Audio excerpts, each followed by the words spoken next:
Cadê a peruca? Porra, não Trouxe temos. a peruca, Léo Castro? Não, esqueci em casa, cara, você acredita? Brincadeira, A gente ia fazer isso né? com uma peruca, assim, bater um cabelo.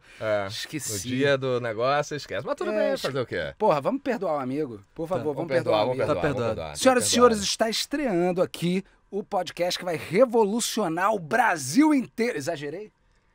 Até Saquarema.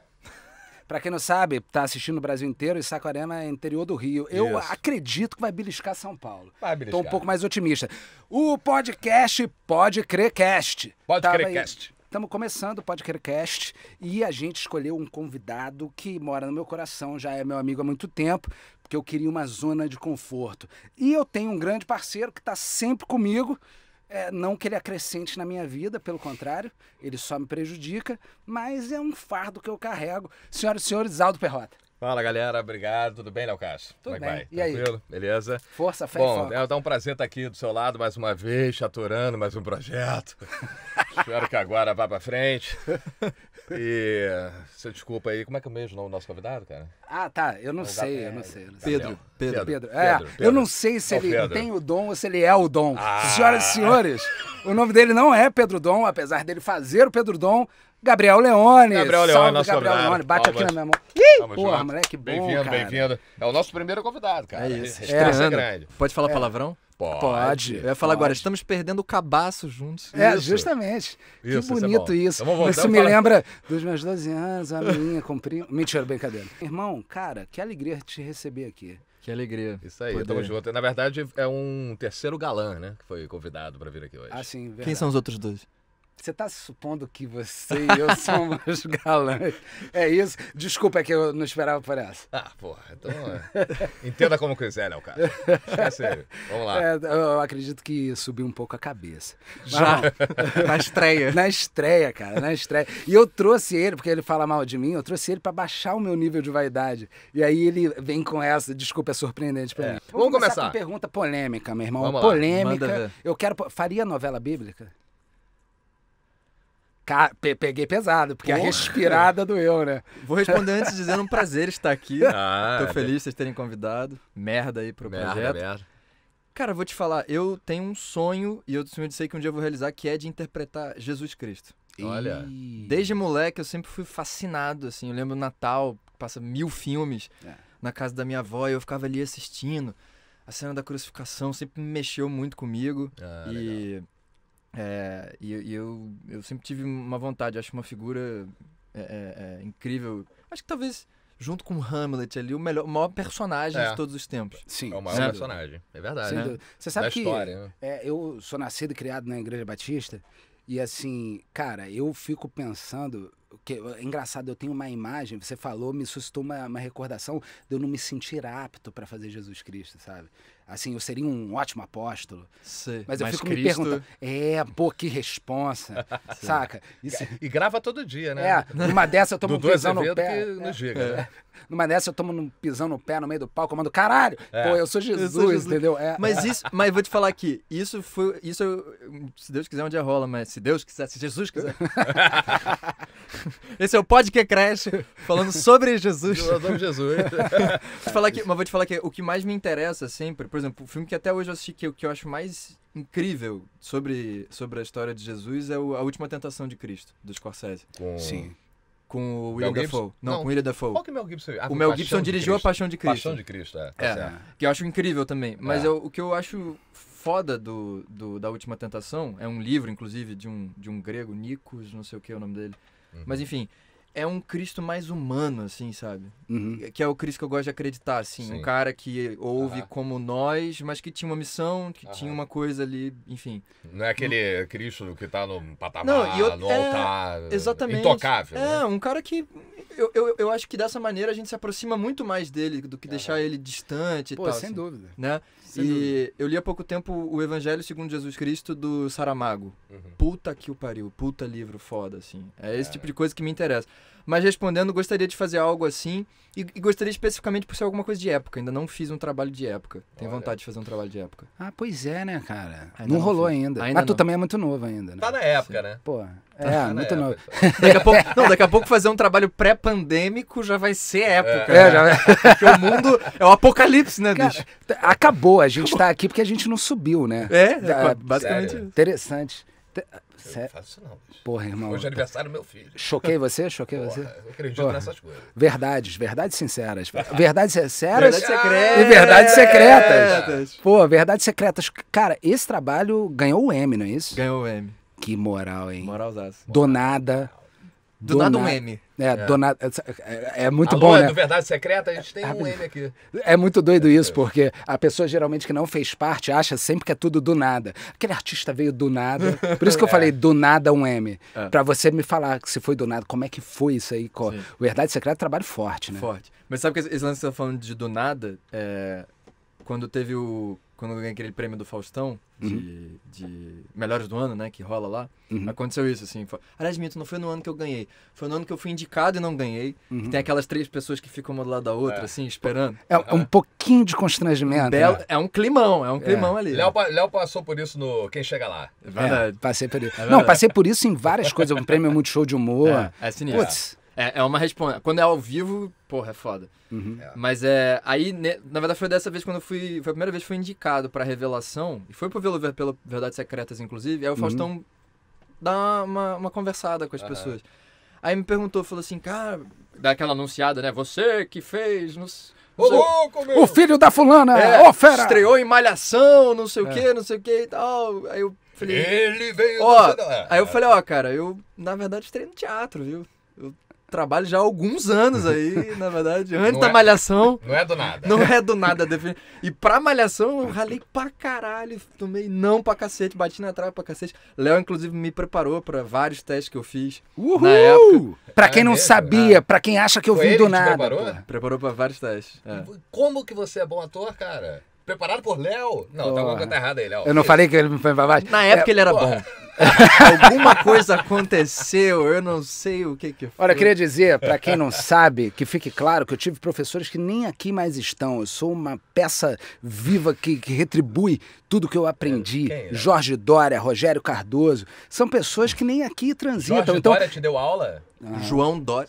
Não, Jorge Dória. Jorge Dória. Irmão do João Dória. Você tinha o quê? 2 anos quando você fazia oficina com o Jorge Dória? Me respeita, rapaz. Me respeita, rapaz. Vamos, Léo! Léo.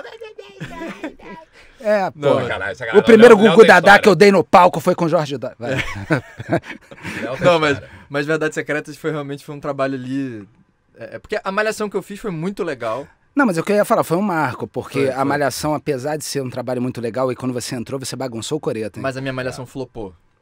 Não, flopou, e você deu uma salvada ali naquilo ali, que fique claro, Foi. que eu não tô puxando teu saco, você sabe do que eu tô falando, porque eu não gosto de gente puxar saco, eu tô aqui na sua frente, tô falando, não, mas a Malhação vinha de mal a pior, de repente teu personagem bagunça aquilo tudo, cara. Não, eu te digo mais, a Malhação anterior à minha foi, tipo, explosiva, bombou pra cacete, e a após a minha foi um baita sucesso.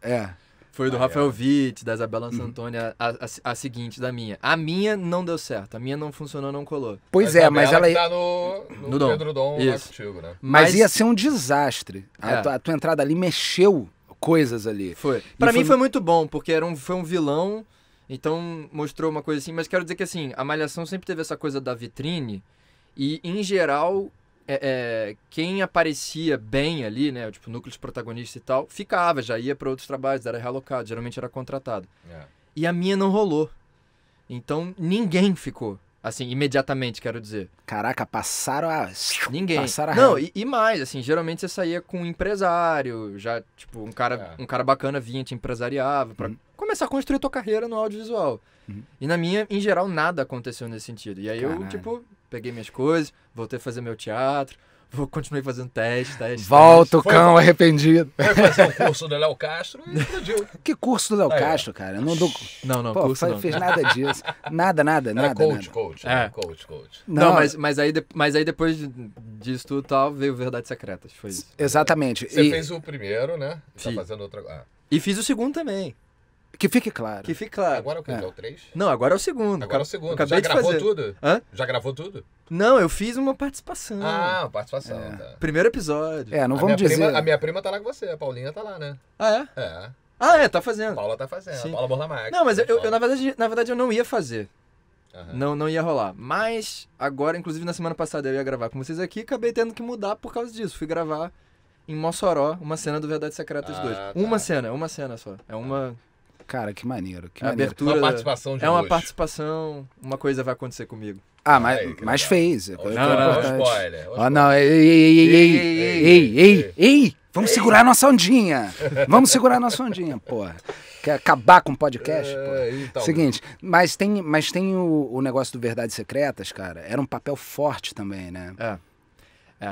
Foi, acho que... Que eu quero dizer assim, você sai da Malhação, uma Malhação que flopou, você entrou, você bagunçou essa Malhação, que foi o que eu acho que a única coisa boa que aconteceu aquele ano ali para aquele produto, e de repente, quando você entra em Verdades Secretas com um personagem bom, eu acho que a tua virada é meio ali, né? Sim.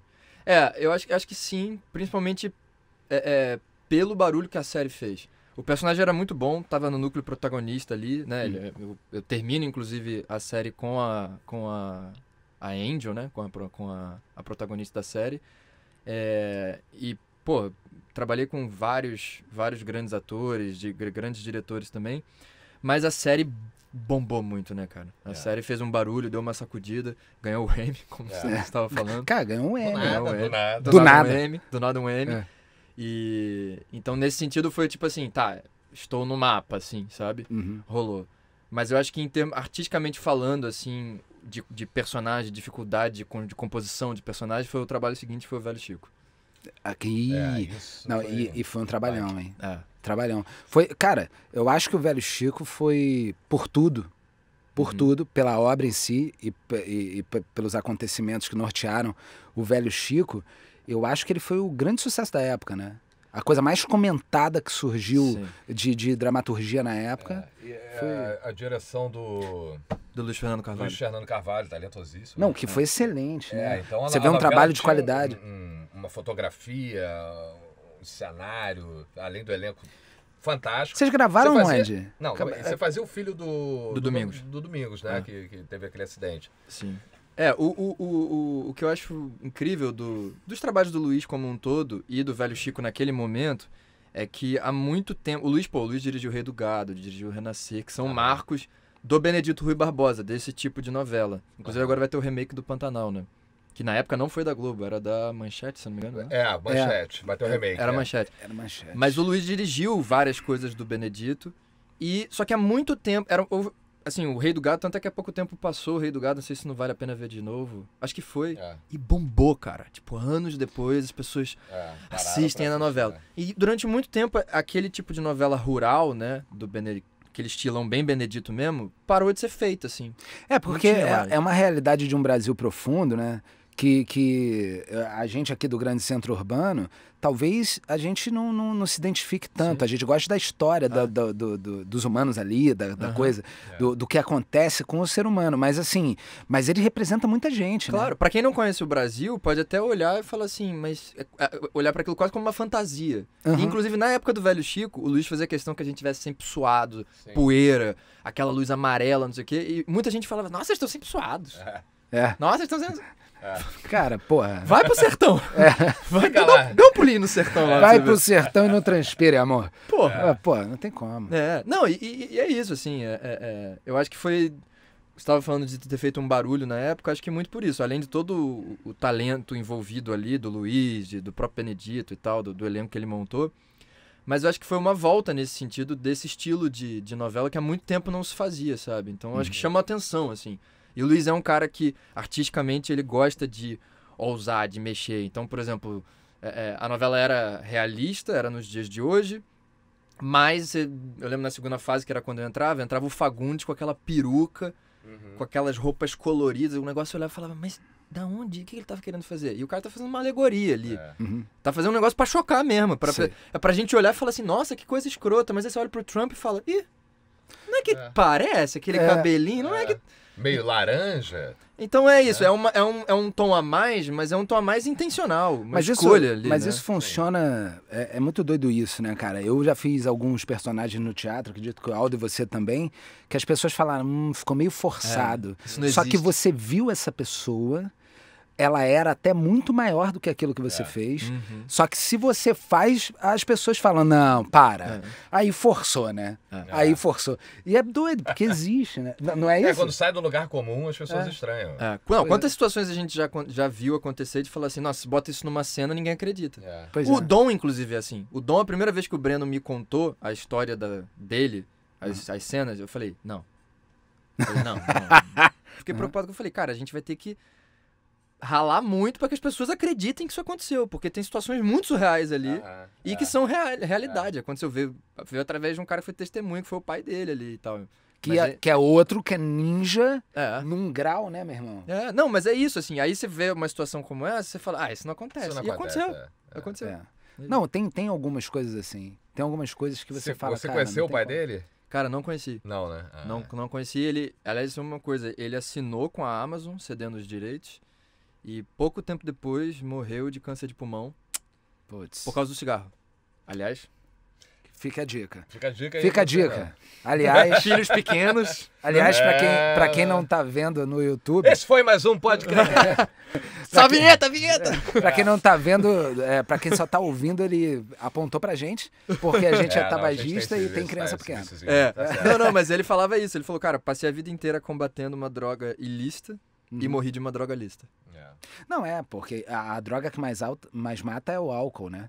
Ainda tem isso. Ainda tem isso. Tem, sim. É uma Agora, loucura. nesse momento, a gente aponta pra todos nós aqui nessa sala. Todos nós aqui, ó. É a que mais mata e altamente viciante também. Por exemplo, tabaco, ele é 7 vezes, isso é uma pesquisa que eu vi, 7 vezes Uma pesquisa que você inventou. que eu inventei agora. Que eu acabei de 7 inventar. vezes mais viciante que a cocaína. Você dá um trago, a nicotina chega no cérebro em 3 segundos, a cocaína em 7, 8. Caralho. A onda da cocaína. Já sei, vou trocar o cigarro pela cocaína. Então vamos cheirar agora. Todo mundo que tá ouvindo, esse programa é um oferecimento de... Mas é doido isso mesmo. Fala um pouco cigarro... da sua carreira. Mas é porque o cigarro ele não te abala. Ninguém pensa assim, cara, quer saber, vou fazer uma loucura. Deixa eu fumar um cigarro. Sim. Não, ninguém pensa isso, entendeu? Então, assim, eu acho Mas a que cocaína é isso também, que... vou te falar, viu? Tanto é que quando tem o boom da cocaína, nos anos 80 e tal, a cocaína era uma droga absolutamente Sociável, né? sociável. Mas é louco servida isso, em Gabriel. bandeja, Era tinha uma da coisa elite, de era fé. da elite. Era e é caro pra caramba. mas é então- doido isso. Eu não tenho um amigo que não cheirava a cocaína que não ficava alterado e em algum momento ele fazia uma merda. Ah, sim. Entendeu? Não, mas tem Não, mas tô muita dizendo gente. assim, eu acho, assim, até onde eu sei, em termos de experiência, é uma coisa que, tipo, o cara cheira, dá um teco, e ele continua aqui. Beleza, a pupila dele vai dilatar, vai ter uma reação, mas ele continua aqui. O problema é quando o cara... Resolve fazer alguma coisa com isso. Não, ou quando vai mais, entendeu? Entendi. Então eu tô falando assim, que é uma parada que tem muita gente Aí foge do controle. que foge do entendeu? controle. É, Mas é diferente da maconha, por exemplo, que você vê o cara com o olho vermelho, o cara prostra e tal, entendeu? Sim, A cocaína doutor. dá uma agitada, mas... Vê assim, né? Léo... Não, eu sou tranquilo, eu sou da paz, pô. Eu sou tranquilo. Só quando eu tô trabalhando no teatro e tudo mais, que o personagem pede, aí eu dou energia. Pô, normalmente aqui, ó, é tudo... É o meio campo experiente, que não corre atrás da bola, que tá bem posicionado aqui, ó, fatiando, passando, entendeu? É isso. É isso. Experi, Cara, porra. gente. Experi. Mas eu também sou mais velho que o Gabriel, porque você é mais velho que eu, né, Aldo? Eu tô com 23. Você curte rock? Sou roqueiro, tive banda de rock. E caraca, estamos conversando com o cara certo na hora certa. Diz aí, eu já Como é que era o nome da banda? Gedeon. Gedeon. Eu vi no Rock in Rio. Eu gostei. Eu gostei que você tentou pegar ele na mentira agora. Né? Você falou assim, qual é o nome da banda? Gedeon, você fazia o quê? Tocava, cantava? Não foi cara, foi na época que eu comecei a fazer teatro, não vou mentir aqui, aprendi a tocar violão, logicamente, para ser Conquistador. um fator a mais na roda Querido, dos amigos. Quem nunca? Quem nunca? Eu fiz a mesma coisa. Quem não? Porra. O meu cunhado é uma figura. Você conhece, né? O irmão lá, da Paula. O meu cunhado, ele é uma figuraça. Aí ele chegou pro... Meu irmão é músico, né? Meu irmão é baixista de blues e tal. Aí ele chegou pro meu irmão e falou assim, aí, Hugo, tô a fim de aprender essa parada aí de violão. Aí meu irmão falou, Você quer aprender violão? Quer? Pra quê? Ele, porra, não. Tocar pras mulherzinhas, no churrasco. Mas eu quero aprender, assim, uma parada básica, entendeu? Um Paulinho da Viola. Caraca. Maneiro. Porra, aí meu irmão falou, Eu só queria ser o Pixinguinha. você só quer tocar igual o Paulinho da Viola. Só igual o Paulinho. Pô, vai no Yamandu logo, né? É, só faltou isso. Uma coisa básica, meio Baden-Powell. Vai no Baden. Aí porra, meu irmão olhou e falou, tá, você vai chegar lá, querido. E foi pra conquistar as meninas, então? Foi na época da escola. Um amigo meu começou a tocar, isso é um fator. Então, e minha mãe tinha um velho violão em casa, encostado. E aprendi na internet, foi tipo fuçando na internet, comecei a estudar e tal. E aí tinha um grupo de amigos meus que tinha já uma bandinha. Se encontrava, ia pra um estúdio ali na Tijuca, fazia um som e tal. Aí um dia eu fui num ensaio, aquela velha história, né? Guitarrista faltou. Chegou aí do nada. É o clichê, né? É o clichê, mas que acontece, né? Porra, é claro. Aí tava começando, assim, aprendendo mesmo, ainda penando pra caramba. Mas aí, cara, foi indo. Aí a gente virou, tipo, sensação na escola. Todo recreio a gente tocava. Todo recreio, tipo, e aí começamos realmente a compor, assim, levar a coisa começou a sério, caminhar. Aí, depois da escola, cara, o negócio conseguiu ainda, assim. Participamos de uma porrada de festival, assim. Chegamos a gravar um disco independente também. Uhum. Tocamos muito na Lapa, ali, em várias casas de shows legais na Lapa, em vários pubs, assim. Só que teve uma hora que cada um foi pro seu lado, assim. O João é advogado. Mas quanto o período disso, assim, a duração Cara, dessa... deve ter sido uns 4 anos, uma coisa assim. Tempo. Não, durou bem. Tempo. Durou bem. Maneiro. Mas eu sou super... a gente tava conversando antes aqui, eu tenho tipo um home studio em casa, gosto de gravar, gosto de tocar. Fiz vários personagens depois que tocava, cantava. Eu estudei canto também. Né? Depois dessa época da banda, eu segui com teatro, né? As coisas continuaram seguindo. E aí, eu lembro que teve um momento... A gente se conheceu, inclusive, numa companhia, né? Onde eu comecei a fazer teatro. E aí, no momento que eu quis sair fora e começar a fazer coisas, não tinha teste pra teatro no Rio de Janeiro. Quer dizer, eu acho que não existe teste de teatro, porque quando você vai fazer uma peça, você monta, fala, pô, eu quero... Ou alguém te convida, tem um cara pra indicar e tal. Mas eu lembro que eu ficava tipo, pô, pra onde eu vou? Pra onde eu começo, assim, procurando e nada. Só que audição de musical o tempo todo. Falei, porra, velho, eu tenho já esse background de música, assim, eu vou estudar. Aí consegui uma bolsa numa academia de dança e comecei a estudar canto profissional. Estudei uns 2, 3 anos de canto e comecei a audicionar pra musical e tal, enfim. E foi aí que você fez alguns, né? Foi. Não, ele fez musical pra caramba. Então, deixa eu até contar essa minha história com televisão. Conte. Com televisão, perdão. Com violão, cara. Contar essa história minha. Você ainda tem aquele ovationzinho? Não, comprei um outro. Tá. Comprei um outro porque aquele era caro, cara. E aí eu falei... uma boa grana. E eu tocava pouco. Aí eu falei, pô, vou fazer um dinheiro aqui pra adiantar uma mensalidade de escola de criança. Porque, pô, né? Daí é isso, assim. Mas o violão, cara, eu comecei pelo mesmo motivo. Eu acho que todo mundo que começa a tocar violão, se não é uma coisa assim... Um pai músico. Se não é um pai músico, uma parada assim, você meio que vai pelo mesmo motivo. Só que pra mim foi uma coisa muito doida, que eu comecei a perder as meninas. Porque eu tocava violão e eu era o único cara da minha galera que tocava violão. Então todo mundo sempre pedia mais uma música. Então, porra... Você ficava preso. Eu ficava preso no violão, brother. Era o cantor de churrascaria, cara. Eu já metia aquele combo, assim, chama espanhola, saca? E, pô, a menina derretida, assim, ela me queria muito, eu queria muito ela também. Aí na hora que você ia largar o violão... Aí todo mundo, ô, Léo, porra, mais uma. E aí, se você não tocar, você vira o escroto. Claro. E aí você pensa, quem é que eu sou aqui? Eu sou o cara do violão maneiro ou sou o escroto que foi atrás da menina, que agora tá me achando um escroto porque eu larguei o violão maneiro? E aí eu vivia num paradoxo, bicho. Cara, e era terrível isso. Então eu resolvi que eu peguei o violão... Isso é muito white people problem, né? Cara, eu sofri tanto porque eu tocava violão bem. E eu era um... Cara, meu irmão... Era uma promessa. Era uma promessa. Apesar de ser um white people problem, e de fato, entende? Na minha idade isso era seríssimo. Lógico. Porra, não tinha conta pra pagar, né, porra? Essa era a pior coisa do mundo, né? Caraca. O teu time perdeu e eu não consigo largar o violão pra pegar a menina. Só que aí, de repente, meu irmão, o jogo virou. Que eu peguei uma tática que eu percebi o seguinte: como é que eu não viro o escroto e largo o violão? Se eu tiver uma enfermidade. Então, assim, Tô tocando violão, Malu é puxei 3 e... Contundiu. Caraca, cara. Desculpa. Desculpa, eu tô com... Não, desculpa, galera, desculpa, é que eu tenho o pulso aberto. E, cara... Caraca, uma tendinite aqui, eu acho que eu senti os dois ao mesmo tempo. Galera, alguém aí, desculpa, me perdoa. Pô, nego me amparava, botava gelo, caralho, e eu saía e pegava a menina. Mas até eu pegar isso, cara, até eu pegar uma manha de tocar 3 bem pra caralho e sentir a contusão. É igual futebol, né? Fez um gol... E pede a substituição. Jovens que estão ouvindo a gente, fica a dica aí. Fica a dica. Aprenda. Podcast também é cultura. E aí veio o musical pra caramba. Foi. Você foi Roberto Carlos.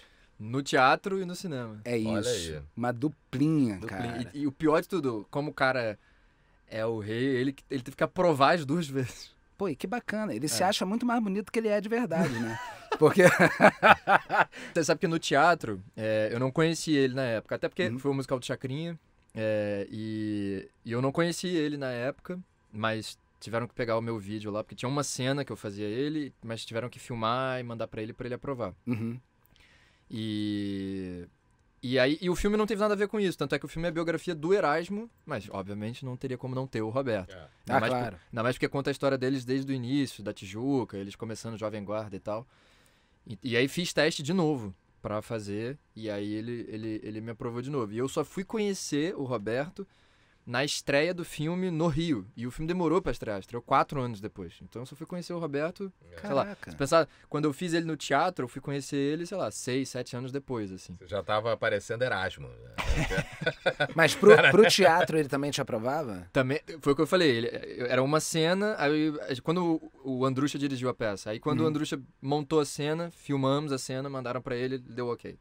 Entendi. Okay. E aí o que ele falou? Ele falou, é igualzinho, hein? Não, então, é isso que eu ia contar. Aí no dia que eu conheci ele no Rio, aqui, quando teve a estreia, foi super bonito também, porque eu sempre fui fã de Roberto Carlos, muito por conta das minhas avós também. Até porque elas viveram, né, a Jovem Guarda, tipo, assistiram, teve toda essa relação. Tem uma história da minha avó que quando o Roberto uma vez passou pelo aeroporto do Rio, a minha avó foi até o aeroporto, aquela coisa de fã, né, de ir lá ver, e meu pai bebê. E minha avó passou meu pai pro colo do Roberto. Caraca, que maneiro. Caralho. E nunca mais foi visto. O Roberto Carlos. Roberto Nazaré, né? Roberto Nazaré. Devolve meu filho! O avião sai. Aí parou na Itália. E aí é toda uma geração que se muda. E aqui em primeira mão eu digo que eu sou filho do Roberto Carlos. Pai. São muitas emoções. Muitas. Mas aí, cara, aí eu pensei assim, eu falei, porra, cara, eu quero fazer alguma coisa especial na estreia do filme pras minhas avós, né? Eu falei, cara, vou dar um dia de princesa pra elas. As 2 moram na Tijuca. Aí eu saí da minha casa, na Barra, de carro, fui pra Tijuca, na casa de uma. Falei, não quero ninguém no carro comigo. Vou, tipo, de chofer. Elas não vão nem na frente, vão atrás.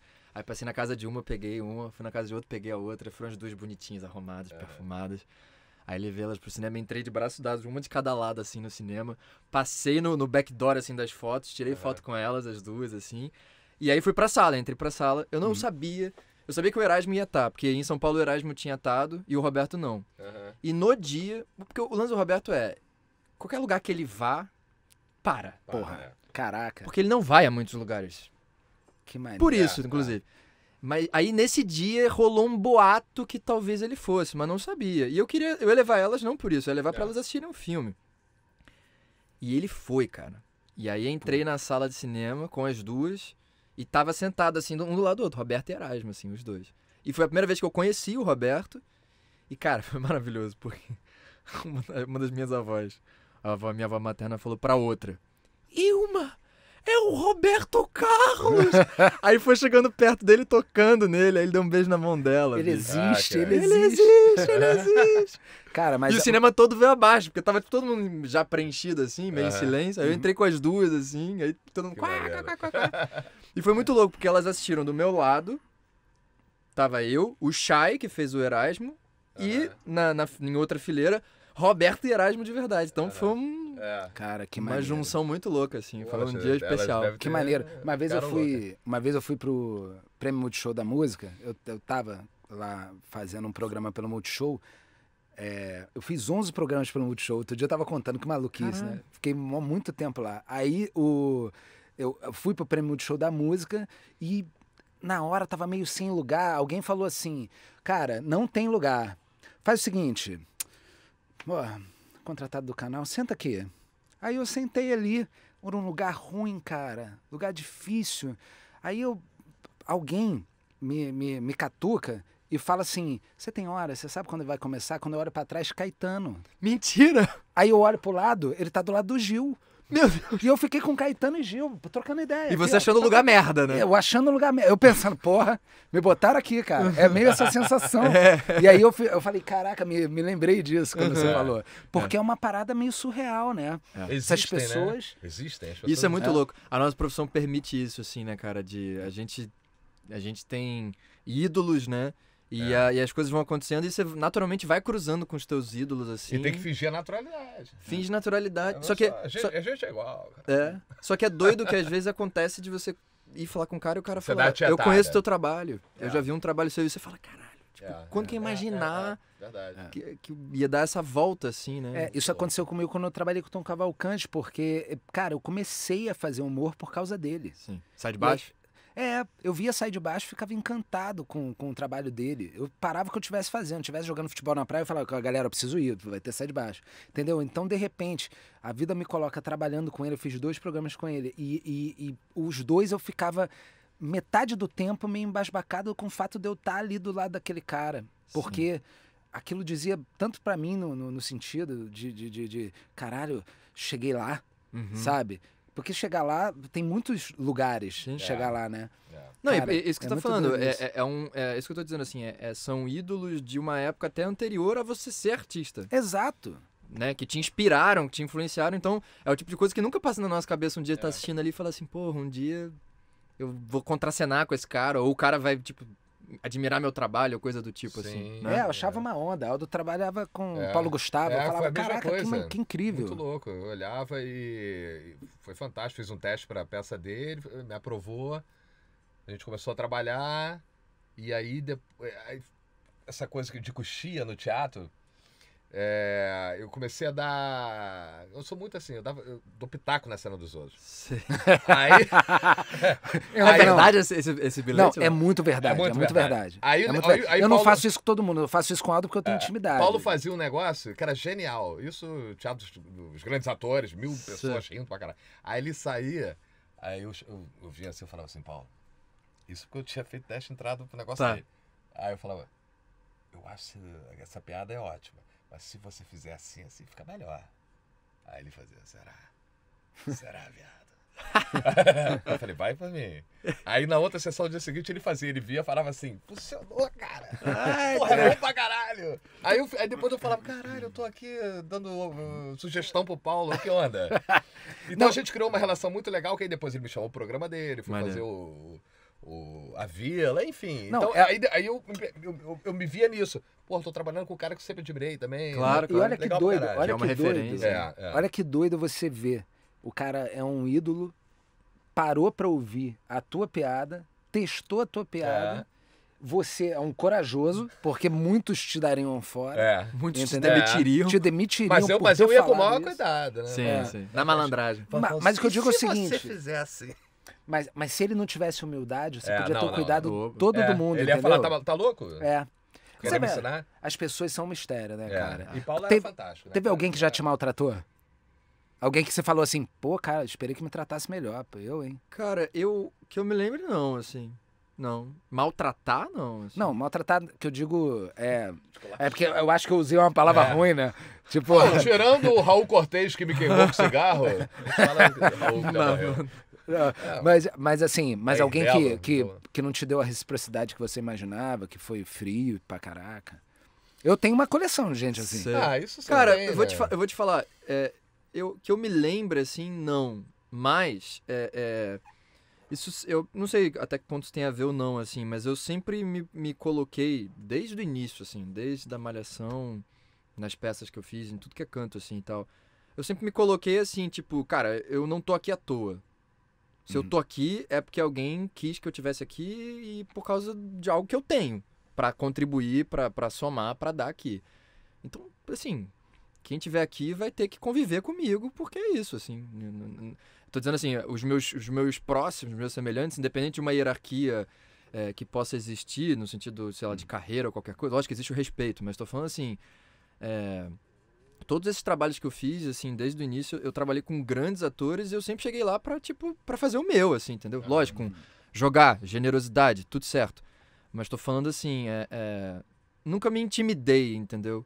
E eu acho que isso isso funciona, entendeu? Porque o cara, independente de como o cara age, o cara vê você ali, tipo, como igual, entendeu? Tipo, eu tô aqui contratado, ganhando meu dinheiro também, pra fazer o personagem que é meu, e vamos chegar aqui e fazer o melhor possível juntos, entendeu? Você tá ali por merecimento. Né? Exatamente. Você fez todo um trabalho pra estar ali no nível dos caras. Igual você jogar no Barcelona, você admira o Messi, chega lá, você tá jogando com o Messi, vai ficar... Não, cara, você tá ali por merecimento. Você joga igual o Messi. É lógico. Quer dizer. Não, é isso que eu tô te falando. Você pode não jogar igual, mas você contribui pro time. Claro, é lógico. Entendeu? Você tá ali pra fazer o seu papel. É lógico. Então você não tá ali à toa pra nem ficar intimidado. É de igual pra igual, como você falou, jogar. Não, e eu tenho a sensação que, é isso que eu tô falando assim, pra essa galera mais velha, mais experiente e tal, se você chega muito, ou então babando ovo, sabe? Muito, meu Deus, não sei o que. Isso não rola, entendeu? Eu acho que é uma coisa de ser de igual pra igual, é isso. Estamos trabalhando, é isso, assim. É isso, assim, beleza. Cada um tem sua história, tem sua carreira, respeito. Okay. É menos encantador e mais operário, né? A gente sabe que na prática né, cara? Na prática a gente é bem operário. Na prática Eu trabalhei... Não tem, na prática, por mais que venda-se o glamour, mas na prática é muito menos glamour e muito mais operário, né? A verdade é essa. Eu ia falar, quando eu trabalhei no Zorra, era um grupo muito grande. E isso ficava muito claro, sabe? O quanto todo mundo é operário. Isso era... Sabe? Não tinha núcleo. O núcleo é o mesmo. Porque na novela você tem o núcleo cômico. Núcleo de drama, núcleo assim. De drama. De dramaturgia, né? Pois é. As famílias que se... Enfim, as pessoas que se relacionam. Então fulano grava mais que o cicrano. Enfim, essa coisa. Já o Zorra, por exemplo, era um apanhado. Era todo mundo. Não tinha o dia... que o núcleo X vai fazer, entendeu? Então ficava muito claro ali, todo mundo parado, esperando sua vez, lá os itens se cumprirem, e você falou disso, e era muito assim, cara. Eu fiz a imagem muito clara na minha cabeça. Só falando disso aí que vocês estão dizendo, me veio uma coisa na cabeça que eu trabalhei 7 anos com a Miradade. O grupo Tá na Rua. Que então, foda. lá na sede, na casa, na Lapa, na Mendesá, tinha escrito na parede o manifesto do grupo, que eu só vou ler um trecho, é um parágrafozinho que fala justamente disso. Não se trata só de todos os artistas serem operários, mas também de todos os operários serem artistas, das pessoas terem relações criativas, férteis e de transformação com o mundo, a realidade, a natureza e a sociedade. O grupo Tá na Rua. Pô. Pronto. Amarrou tudo aqui. A mim falava, o ator é um operário, que serve a sua arte, que serve o teatro. Não é um deus, não é uma coisa com brilho, com glamour só, não. O ator tem a sua função, a sua opinião. Então um operário. Eu acho, inclusive, quando você começa a deixar o glamour tomar conta da profissão, eu acho, pelo menos na minha opinião, que dá uma desvirtuada, assim. Eu acho que influencia negativamente no teu trabalho, sabe? Claro. Porque aí você passa a ser mais uma celebridade, um empresário, uma marca. Você vira uma marca do que um artista. Do que um ator. Do que o ator, do que um personagem. Tipo, o cara já entra pro personagem com uma marca, com uma coisa assim, sabe? Então O Ami falava muito isso, ele falava, tem a diferença entre o artista de TV e o ator. Você quer ser artista de TV ou quer ser ator? Sim. É muito doido isso, muito porque doido. Hoje tem dilemas que no passado não existiam. É interessante esse assunto para quem está vendo, ouvindo, pensar junto com a gente, porque eu me lembro de ir pro teatro e colocar uma peruca, fazer uma maquiagem, fazer caracterização, transitar entre 8, 7, 9 personagens, já cheguei a fazer numa peça, e aí a gente queria montar diferença entre eles. E hoje existe uma coisa que eu ouço muito de grandes pessoas que querem falar assim, pô, Léo, você precisa dar uma guinada na carreira. Enquanto eu acho que, não, eu tô fazendo minha carreira, pô, qualquer dia é qualquer dia. Que falam assim, é porque você faz muito personagem, Léo, você precisa ser mais você, as pessoas precisam entender quem é mais o Léo Castro. O Léo Castro precisa ficar famoso. E eu acho isso tão ruim. É o contrário do que provavelmente te pegou pra ser ator, Exatamente. te pegou e me pegou também, que é a possibilidade de mudar, de ser outros, né, cara? Exatamente. Porra. É verdade. Falar em mudar, chegamos aqui Naquela hora? Não, num outro momento muito interessante, que é o seguinte, cara. Eu te conheço desde muito novo. Muito, muito novo, né? E você sempre foi um bom menino. Um cara doce, gente boa, carismático, que, porra... Eu tô te falando isso... Porra, a gente... Não, eu tô te Música, falando mas... isso porque a gente tem história pra eu te dizer isso. Eu não posso dizer isso de todo mundo. Sim, mas a gente conviveu muito. Então eu tenho história pra falar o que eu tô falando com você. E a não ser que você seja um grandíssimo mau caráter, filha da puta, quem é Pedro Dom, cara? Como é que você conseguiu fazer esse cara completamente...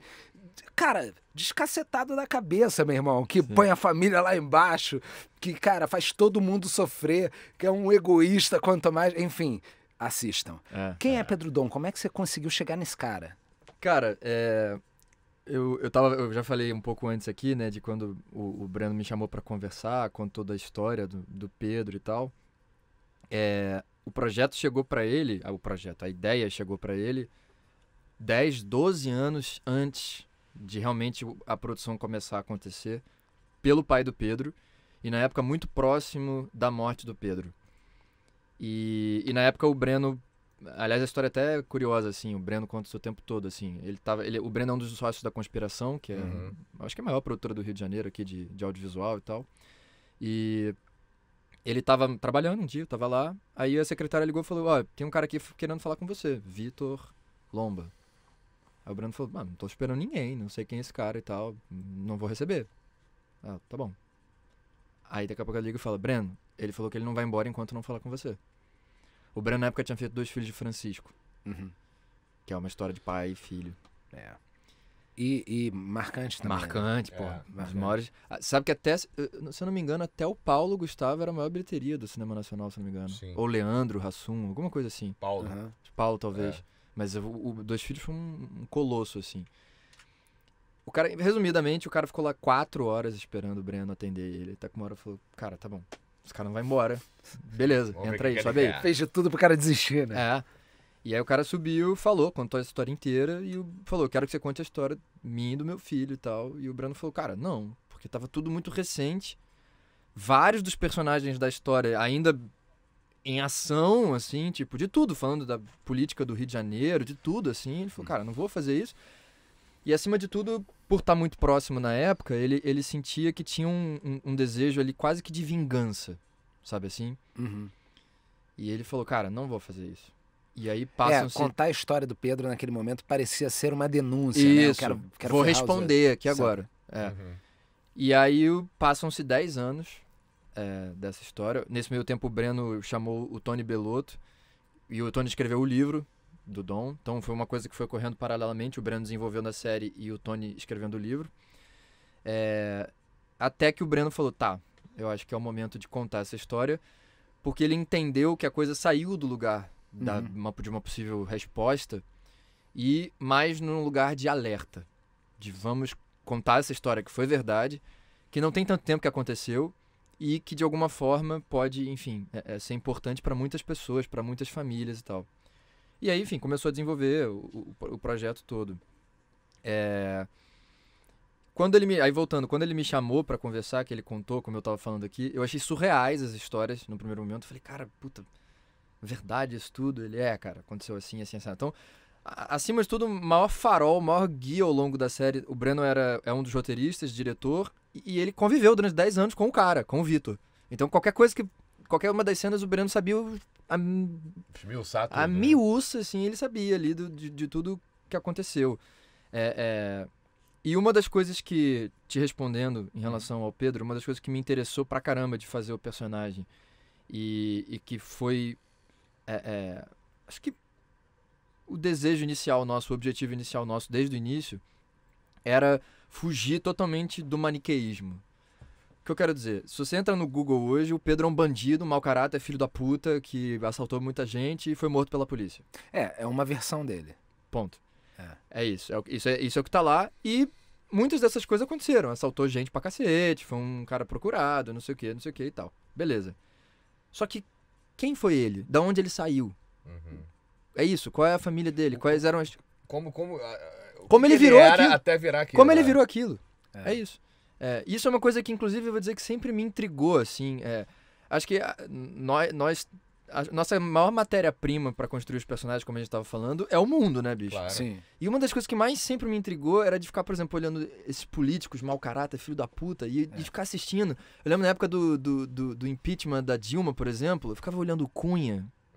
Cara, o Cunha... E falando, cara, como esse cara...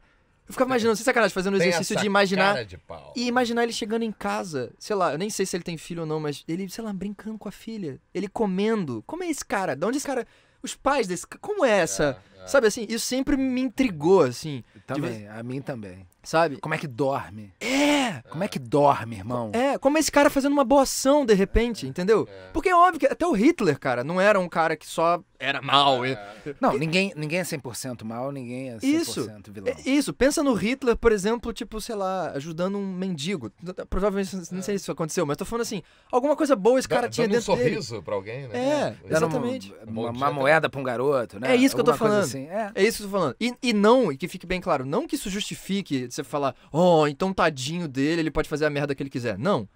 Mas é interessante você olhar pra uma figura como essa, que foi principalmente por conta da mídia, tô falando do Pedro especificamente, taxado e posto num lugar único, e olhar pra ele e falar assim, tipo, cara, esse moleque era um ser humano. Esse moleque era um garoto. Tinha uma vida. Tinha uma família. Vamos contar a história, essa história. Por isso que, assim, é uma história de ação, mas o foco central é a questão familiar, entendeu? É a relação ali do pai e filho. O projeto nasceu daí, por isso que eu tô contando isso tudo. Que é uma relação sofrida, né? Sofrida, cara. Sofrida. E até o pai, de repente, eu não sei, o pai dele deve ter tido essa intenção, né? Exatamente. Procurar alguém pra fazer um filme, um documentário, uma série. Assim, vamos contar a história da minha vida com o do meu filho, que foi um bandidaço, mas que não é tão por aí, não sei. É isso. Porque a vida do pai já daria um livro por si só. Deu um livro. Ele escreveu um livro, inclusive, chama O Beijo da Bruxa. É isso. A parte toda da vida do pai tem um livro. Foi mal, foi eu que não li. Desculpa. Porque ali na série, assim, corrija se eu estiver errado, mas praticamente dois protagonistas, né? É isso. O pai e o Dom. É isso aí. É isso aí, é a história dos dois. É isso, por isso que eu tô falando. O projeto nasceu daí, a visão toda, esse é o ponto de vista. E a relação, e aí isso dramaturgicamente é super interessante, isso que a gente tá falando, né? A vida proporciona histórias incríveis, né? De serem contadas. Porque aquela parte inicial... Por que a gente conta o passado, os anos 70 do pai? Aquilo tudo é verdade. A maneira que ele entrou na polícia é verdade. E ele provavelmente foi a testemunha e esteve presente provavelmente na primeira carga de cocaína sendo desviada pelo Brasil. Aquela cena que cai um carregamento de cocaína na cabeça dele no mar, é verdade aquilo. Caramba. E aí você para e pensa que ele perdeu o filho dele pra cocaína. Aquilo, Cara, é muito... É muito louco. É muito sinal, né, Porra! cara? É muito doido, entendeu? muito sinal. Então isso e dessa maneira também, isso era uma outra coisa que o Breno tinha interesse em contar. De que maneira a cocaína influenciou o Brasil de uma maneira geral, mas especificamente a cidade do Rio de Janeiro. Pra gente chegar na realidade que a gente tá hoje. Você pega desde os anos 70, a cocaína chegando nos morros, a polícia, a forma que a polícia lidou, as políticas de segurança pública, a história do Pedro 2000, 2005... E a gente hoje em 2021 e vê onde a gente tá, entendeu? O próprio tráfico mudando também, ganhando mais dinheiro com a cocaína, eles viram a possibilidade. Não, e aí hoje em dia a gente convivendo com as milícias, com tudo, entendeu? Então, assim, é uma história que não nasceu ontem, entendeu? Isso é uma coisa que foi acontecendo, isso, assim. E esse cara foi testemunha de tudo isso. Ele viu a coisa chegar. Tanto é que tem uma cena na série que o cara... inclusive o Fábio Lago, que faz brilhantemente lá o chefe do tráfico, ele fala, vai ter uma boca de cocaína em cada morro do Rio de Janeiro. Com certeza. E ele faz essa previsão, né? Ele faz essa previsão e talvez as pessoas não achassem que, Não. que pudesse. Não. Né? Ninguém sabia o que era, cara. É. Ninguém sabia Não, o e que aquilo era. que a gente conversou no começo também é uma droga nova, altamente viciante, e deixa o cara Super-homem super-homem total. E todo mundo vai querer, vai ser sucesso em venda. Claro. E Mas- virou o mas- que virou. Mas só pra finalizar, então, assim, sobre a composição, a construção do personagem, isso foi muito importante pra mim, assim, de entender, assim, cara, ele foi um bandidaço. Eu conheci muitas pessoas, e até hoje, assim, eu recebo relatos de pessoas que foram assaltadas por ele e que tiveram Que doideira, cara. Cara, eu coleciono disco de vinil. Aham. Eu compro disco muito aqui no Rio, lá na Trax da Gávea. Um oferecimento? Trax. Né? Mas Aí, Trax, se quiser Mas o anunciar Heitor, com a gente. o Heitor, o dono da Trax, um dia eu tô conversando com ele, vou lá há anos já e tal. Aí, como eu falei, eu tava louro, né? Ele, pô, por que você tá assim? Eu falei, não, um personagem que eu tô fazendo, assim, assado, uma história muito louca, cara. Que aconteceu não sei o que, não sei o que, não sei o que. Ele falou, Não. ele assaltou minha casa, cara. Não. Cara, ele Juro. assaltou minha casa. Juro? Não, e eu vendendo a série pra ele, pô, uma série maneiraça, não sei o que. Fodona. Aí eu não sabia nem como Cara, que reagir direito na hora. Mas ele falou, cara, ele não foi violento com a gente. Ele não tava em casa, tava a mulher dele e o filho. Mas ele falou, ele levou o videogame do meu filho e meu filho ficou traumatizado. Falou que ele era pequeno na época e que ele via o Coisas Pedro em vários lugares, da assim. casa, Isso que mexeu loucura. muito com ele, sabe? Assim, tipo, o filho pequeno. Mas aí olha que coisa louca, o Heitor assistiu a série e pirou com a série. Me escreveu, tipo, adorou a série. Que maneiro. Que doideira, Olha cara. que doideira. Agora, o cara só uma foi- o cara foi curiosidade. vítima. Você na série faz o Pedro louro de olho azul. Uhum. Ele não era assim. Ele tinha o cabelo mais claro e o olho claro. Mas não era. tinha? Mas não era tão louro e Mas- não era tão azul. É, porque nas imagens que eu fiz do Pedro, eu achava que ele tinha até o olho castanho. Eu falava, pô, Então, será era um que castanho não? mais claro, tipo, não era a minha cor de olho, e Aham. um cabelo um pouco mais claro. Aham, era o típico garotão mesmo, Zona Sul, Playboy, classe média alta, o que a por aí. gente quis fazer, isso foi, mais uma vez, foi uma escolha também, e Aham. eu também briguei pra que tivesse a lente e tal, era a forma que o Pedro usava pra assaltar, ele sabia que ele era uma chave pra qualquer porta e pra qualquer lugar. Por conta da aparência dele. Sim. E isso, de alguma forma, traz uma reflexão importante a respeito do racismo estrutural que a gente vive. Sim, Se o- desse preconceito. Exatamente. Então, me transformar num estereótipo de um playboy louro, de olho azul, estereótipo mesmo, tipo Ken, Aham, Barbie é. e Ken. Era A ideia, importante. a ideia era essa, era Era que... proposital. mesmo que você olhe e fale, porra, o Gabriel não tem esse olho e tal, beleza, mas em algum momento você vai mergulhar naquilo ali e aquilo ali vai começar a mexer contigo de falar, cara, esse cara é isso, esse cara é uma chave por conta da aparência dele. E o Pedro se utilizava disso. Mas só pra fechar, eu recebi relatos desses, do Heitor, por exemplo, e há pouco tempo eu recebi um de uma menina dizendo que ele foi educadíssimo no assalto. Que doideira. E que e ela, no relato dela, ela fala até tipo que. Não deixa claro, mas assim, de alguma forma ela fala, cara, ele era bonitinho e não sei o quê. De algum tipo até de possivelmente flerte na parada. Quase uma síndrome de Estocolmo. Cara, Né? e assim, eu tô dizendo isso porque a gente filmou tudo em locações reais. A gente filmou em muitos lugares, nas favelas, assim e tal, lugares que o Pedro frequentou mesmo. Uhum. E às vezes tava esperando, assim, num canto quieto, esperando pra filmar, e colava um cara assim do lado e falava assim, porra, meu, convivi pra caramba com o Pedro aqui, porra, o moleque era gente boa demais, cara. Legal A isso. gente aprontou e não sei o quê. Você vai na Rocinha, cara, tem pichado, saudades do Pedro Dom. Fizeram um funk mesmo, que é Dom, saudades do Pedro Dom. Então, assim, tô querendo dizer isso tudo porque é isso, assim, um ser humano. O que me interessou de contar o personagem e eu tentei fazer ele, construir ele dessa maneira, entendeu? Eu sabia que... E a gente vai ter a segunda temporada e eu vi que muita gente nessa primeira falou, suavizaram, diminuíram um pouco, ele era mais violento pelos relatos das pessoas.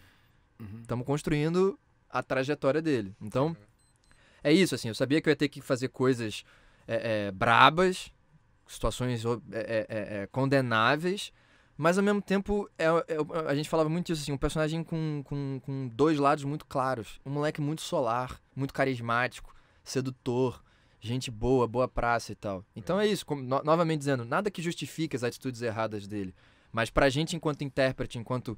É isso, assim, eu fui no ser humano, entendeu? Ninguém é vilão de todo mundo, né? É isso aí. Ninguém é vilão de todo mundo. É isso aí. É. Né? Não, e um detalhe fundamental dele, a gente no caminho veio conversando e eu te falei isso, novamente, não justifica nada, mas de entender que o Pedro era doente, ele tinha uma dependência química. Não, é isso que eu ia falar, ninguém é vilão de todo mundo, mas eu não tô suavizando pro Pedro não, tá? Sim. Porque, cara, Aquele se mundo- eu pego ele, meu irmão... Porque assim, E ele tá aqui na minha frente, se eu pego... Vem cá, moleque. Assim, se eu pego ele, eu não ia conversar com ele não, meu irmão. Eu ia ter aquele papo lá daquele policial lá, do André Matos, que é maravilhoso. Eu ia botar um terror nele, meu irmão. Ele ia tremer na minha mão se eu sou um policial daquele. Porque se eu pegasse... Porque, ao mesmo tempo que ele é essa figura carismática, é aquilo que... algoz de uns, ídolo de outros. Enfim, cara... Eu fiquei com muita raiva dele durante muitos momentos. Assim. Que bom. Não, que bom, Isso é bom, isso. É isso, eu fiquei com muita raiva dele, cara. Mas eu imagino você tenha tido algum tipo de empatia em algum momento também. Sim, claro. É Claro. porque você falou aí, essa coisa, a questão do vício, né? Ele não era... Porque tem bandido mal pra cacete, o cara não usa nada, nem bebe. Neguinho, o cara é mal de natureza. Esse, pra mim, é o pior. Chuta gato na rua, né? O gato Não, tá meu passando. irmão, o cara vai na cabeça de uma criança de 4 anos, dá um tiro e acabou. Sabe? Esse bandido ruim. Puta que pariu. O caso do Pedro, a gente vê essa coisa, que ele se viciou muito novo. Muito, cara. Porra. 9 anos, bicho. 9 anos começou a cheirar, né? Começou a cheirar com 9 anos de idade. 13 internações, cara. E ele começou a entrar naquele mundo, o amiguinho, o cara da favela, e começou a descobrir aquele mundo, aquela coisa toda, mulher fácil, papapá. Então ele misturou tudo, meu irmão. A loucura dele do vício com o fascínio do mundo da bandidagem. Claro. E virou o cara, o Pedro Dom. Aí é aquilo, será que se de repente, no começo, ele tivesse... Tô falando dele mesmo, do Pedro que existiu. Se a família, o pai, alguém tivesse pego o cara, internado mesmo, à força, o cara... Ele seria um bandido? Cara, Então, eu acho que a família fez o que pôde. É isso que eu ia falar. É. Eu acho que isso que eu ia falar, que eu acho que é interessante também nesse sentido da série. Tem uma parte muito maneira que... acho que é no 5º episódio. Que É o meu preferido, é o meu preferido. É o meu preferido, eu falei pra ele. O bicho pega no 5º episódio, irmão. E eu acho que pra gente assistindo, assim, é muito, do lado de fora da situação, é muito mais simples, muito mais fácil de você olhar e falar, pô, se eu fosse pai desse moleque, eu faria isso. Ou se eu fosse o moleque, eu não faria isso, ou qualquer coisa do tipo. Tava falando sobre a questão da dependência química, né, cara? Que é um negócio realmente muito sério que afeta não só a pessoa, mas as pessoas que estão à volta, claro, a família e tal. E tem esse trecho, né, na série, onde eles passam por vários psicólogos diferentes e cada um fala uma coisa, cada um dá um ponto de vista diferente. E mesmo o pai, se você for ver no primeiro episódio, cara, tem a cena da algema, né, bicho? Sim. Prende o filho na algema, aquilo é real. E aí depois tem a história da Febem, também é real. Você fala... Assim, ele toma atitudes, né? Não é que ele não toma. Toma, mas e assim, por mais que hoje... Aí dá pra você chegar e falar assim, porra, eu jamais botaria meu filho na Febem. Só que é isso, o cara naquela situação, não sabia mais o que fazer. Não tô dizendo que eu faria também, não tô dizendo isso. Acho que cada um é cada um, mas eu tô falando assim, é muito difícil de você julgar, e eu acho que a série tem um pouco essa ideia, assim, de livrar um pouco a história do julgamento, entendeu? Sim. Porque é isso, cara, é uma situação extrema, é uma situação assim... E ninguém nessa situação sabe qual a consequência. Como agir, exatamente. Também. Claro. Não vou fazer isso aqui porque senão meu filho pode virar um bandido a não ser que você esteja... a não ser que você esteja, tipo, sei lá, beleza, você pode falar, cara, abandona, não quero mais saber, se vira aí, beleza. É um pai que abandonou, uma mãe que abandonou, qualquer coisa assim. Mas é isso, são atitudes desesperadas e de amor, cara. É a tentativa de resgate, é tipo, não vou soltar a tua mão, mas não sei o que fazer. E cada atitude que ele tomava ia levando para um caminho. Você sabe que tem uma parte muito interessante, isso eu vou dar como spoiler, mas não muda nada na série, da Mariana Serrone, que faz a sua irmã, atriz, amiga. Ela tá brilhando, inclusive, tá ótima. Ela fala uma coisa muito, muito interessante, ela fala assim... Da infância. Exatamente. Porra, você já pegou no ar aqui. É a melhor fala da série pra mim. Ela fala, toda vez que eu penso na minha infância, eu não me lembro da minha. Eu só lembro da sua. Eu só lembro da sua. Eu não sei nem se eu fiz a frase certa, mas com certeza o teor é esse. Ela fala, Pedro, quando eu lembro da minha infância, eu só lembro da sua. Exatamente. É isso. Cara, muito doído, né? É forte, né? Pô, fico até arrepiado. É muito doído, cara. E é isso que eu tô falando, assim, mais uma vez, deixando claro, nada disso justifica nenhuma atitude que ele fez, nem nada do tipo. Mas pegando o gancho lá atrás da pergunta que você fez, é isso, assim, A ideia da série um pouco é... Inclusive tem uma coisa muito legal na Amazon. Tem muita gente que não sabe ainda, até porque a Amazon é muito recente, mas tem um negócio chamado X-Ray. Quando você pausa um episódio, acho que se você puxa pra cima, aperta a setinha de cima, ele aparece uma coisa que é assim, quais são os atores que estão naquela cena, qual música que tá tocando naquela cena, quem dirigiu, coisas do tipo. Fotos da produção e tal. E aí, na nossa série, tem vídeos. São 7 ou 8 vídeos, acho que é um por episódio. Tipo, 5 minutos, curtinho. Cada um sobre uma coisa. Tem um que fala sobre a direção de arte, a reconstituição de época, da favela dos anos 70, não sei o que, não sei o que. E tem 2 que tem o Vitor real falando, dando depoimento. Cara, que maneiro, pro hein? Breno. E um deles, ele fala isso. Ele fala, cara, ele já é bem mais velho, né, e tal. Ele fala, olha, eu não quis contar essa história que meu filho foi morto. Porque morto, ele tá morto, eu vou morrer, você vai morrer. Mas ele fala, se essa história puder ajudar as pessoas, puder sensibilizar as pessoas e ajudar as pessoas que passam por isso ou já passaram por isso, é o meu objetivo. Aí ele fala, pais, conversem com seus filhos. Porque ele fala, eu e meu filho vivemos uma vida de contraste. E tem uma hora, isso tem um ponto que isso chega e que não volta mais. Então ele fala, conversem com seus filhos. É foda, é o cara que viveu Claro. ali. E, por exemplo, é um spoiler, mas enfim, algo também, enfim. Se a essa altura não assistiram a série. Mas tem uma cena que a gente fez que é uma overdose. E a gente filmou, né, numa rua lá em Copacabana. Eu tô meio Walking Dead, assim, meio todo babado, todo ferrado, assim e tal. E a gente tava filmando um trechinho lá numa rua. E a produção meio que em volta, assim, né? Tipo ali meio cercando a região, a área ali. Aí depois, no final, o nosso produtor colou em mim e falou assim, pô, cara, tava do lado do bar, tava num bar, e eu passei pelo bar. E ele tava lá, tipo, do lado de um cara, o cara tá tomando um chopp, aí ele falou assim, pô, o que tá acontecendo aí? O cara perguntou pro produtor, o que tá acontecendo aí, cara? Ele falou, não, tá tranquilo, é uma filmagem, um ator ali, tipo, tá tudo certo. Aí foi o cara com o olho cheio d'água, falou assim, eu vi meu filho assim várias vezes. Putz. Caralho. Cara, então difícil. É isso que eu tô Acontece falando. muito mais cara, do que a gente imagina. Muito mais. E isso, mais uma vez, nada que justifique as atitudes, mas é isso. Tem que encarar como um cara que era doente. Como um cara que vivia, que era viciado em algo que precisava de dinheiro para ser comprado. E é isso. Uma vez que ele entrou no caminho da criminalidade e tal, não saiu mais. Foi um rolo compressor. Então, assim, dizendo isso tudo pra falar que é um personagem muito, muito forte, muito intenso e ao mesmo tempo muito, muito humano nesse sentido, sabe? Porque é isso, eu fiz e vou fazer cenas ainda condenáveis e tal, mas tem o outro lado dele que é isso, assim, foi um menino que tinha uma família, que teve a sua vida, que tinha o seu lado positivo, como eu falei, ao mesmo tempo que eu cruzei com pessoas que têm relatos com ele traumáticos, tem pessoas que falam dele com saudade e tal. Então você entende que a coisa o humano é muito mais amplo do que só bandido, ponto final. Que nem a série do Castor, né? Você viu? Não vi, mas falam que é incrível, né, cara? Incrível. E o Castor era, um dos maiores bicheiros do Rio de Janeiro.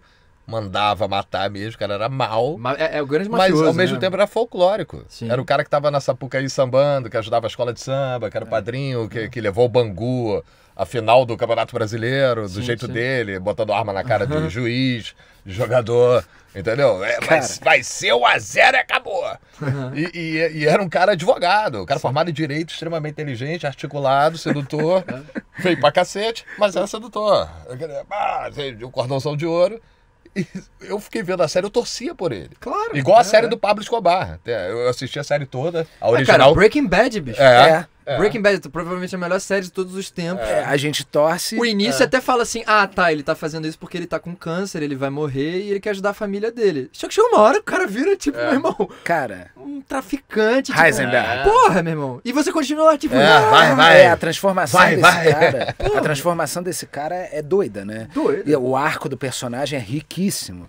E a gente se envolve. Porque, na verdade, é o seguinte, depois que aprenderam a humanizar os vilões, né? Isso eu tô falando da Disney, por exemplo. A Disney tá lançando 101 Dálmatas, tem Cruella, a Cruella de Vil. Tá lançando o filme da Cruella, como lança outros filmes que o vilão, você começa a entender como ele virou. como ele virou. Pô, o Coringa, cara. Coringa, No você... Joaquin Fênix. Pô, fantástico, né? O cara ganhou o Oscar, né? É claro, pô. Porra. Né?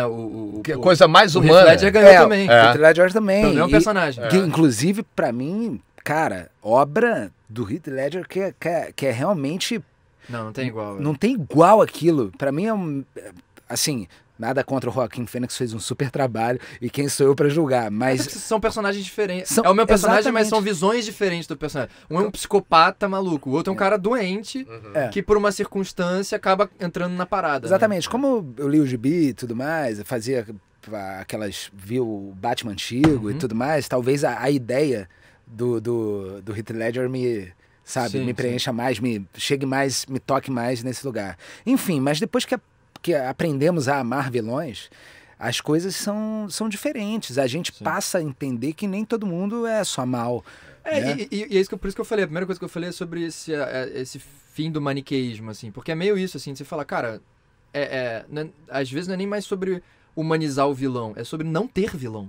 Sim. É sobre ter um cara que é um antagonista, que vai gerar um conflito com um cara, vai ter um conflito de ideias, mas que ele não necessariamente é um vilão. Você tá falando isso, você pega os filmes da Marvel, por exemplo, caminha muito pra isso. Não tem mais aquele cara que é o vilãozão mal, 100% mal, quero dominar o mundo. Não sei se vocês assistiram o Pantera Negra, o filme, é um dos melhores filmes da Marvel pra mim, inclusive. Cara, o vilão, o antagonista, é um cara, tipo, tão forte quanto o Pantera Negra, ganha dele na porrada, na mão, sem arminha nem nada. E a ideia dele é o seguinte, a gente tem uma tecnologia aqui, nesse nosso mundo, e tem vários irmãos negros nossos espalhados pelo mundo se fudendo, passando fome. Por que a gente não espalha isso pra eles? Você fala, eu concordo. Isso é concordo. Só que a maneira que ele quer fazer isso, enfim, aí tem as coisas. Mas assim, eu lembro de... O vilão aí tá na forma, né? Não tá na questão. Exatamente, cara. E aí eu lembro um amigão meu que é montador falando assim, ele é negro, os filhos dele são negros também, e ele falando, cara, meus filhos estavam torcendo por ele. Ele ganhou na porrada do Pantera Negra, porra. Ele ganhou no tapa, meu irmão. Só deu ele. Tapa na Pantera. E o ator ainda é o Michael B. Fox. Que é maravilhoso. Fez o Creed. Porra, maravilhoso. Entendeu? Aí você fala, meu irmão, então é isso assim. Não lembrando que todos esses atores fizeram oficina com o Léo Castro. Que fique claro. E eu vou indicar todos eles pra fazer o podcast.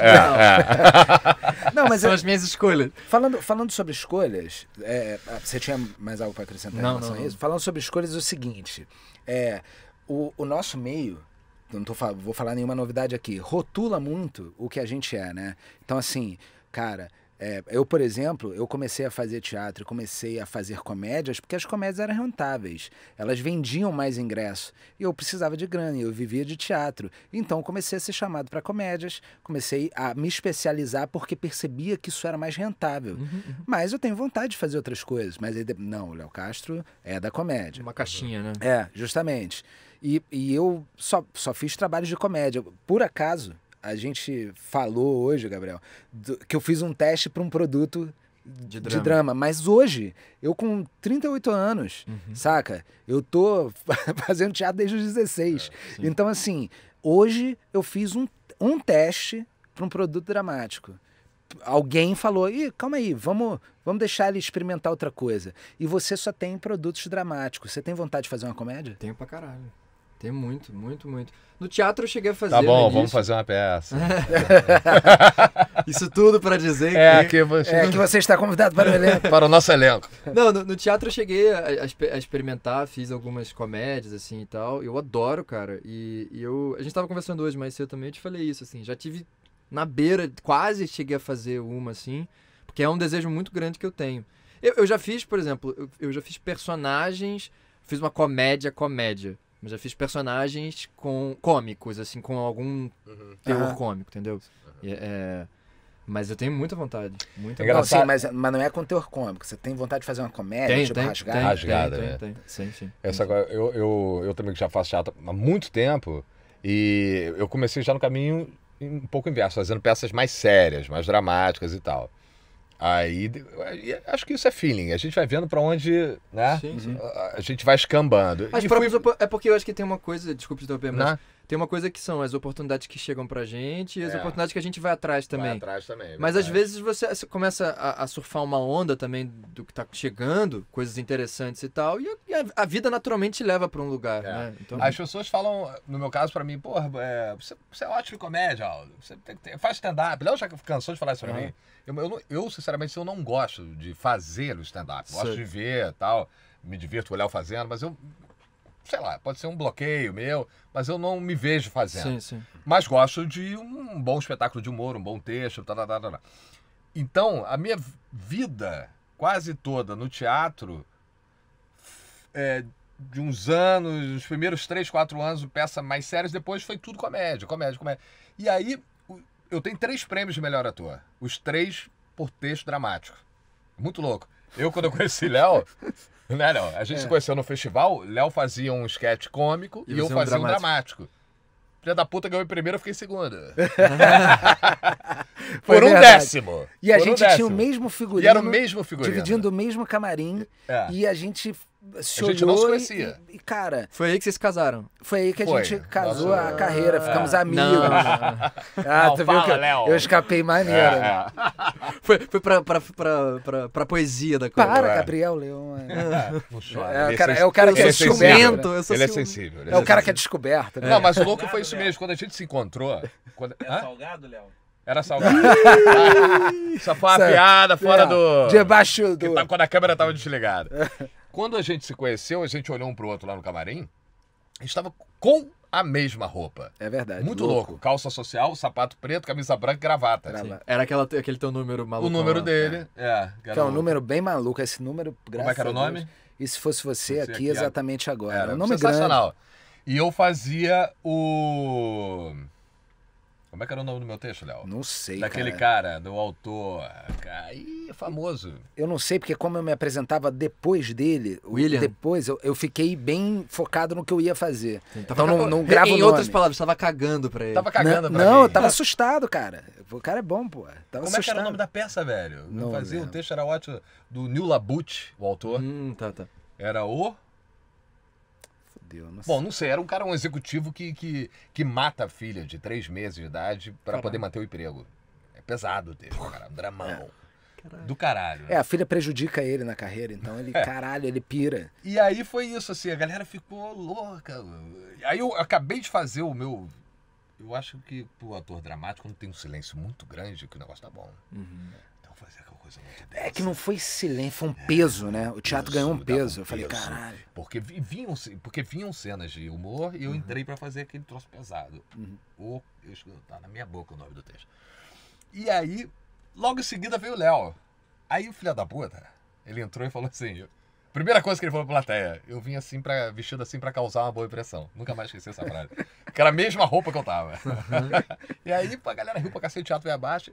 E a gente se conheceu ali, né? Numa rivalidade, ele fazendo humor, eu fazendo drama, e a gente levou essa parceria aí, né? Gabriel, como é que a gente se conheceu, você lembra? Como é que foi vocês? Foi, como eu falei, foi na companhia, foi no Notre Dame, não foi isso? Não, mas você lembra como é que foi, o que a gente falou? Que, pô, eu tava... O Baque. Lembrei o nome do texto. Vai lá. Pronto. Cara, eu tenho quase certeza que foi uma aula.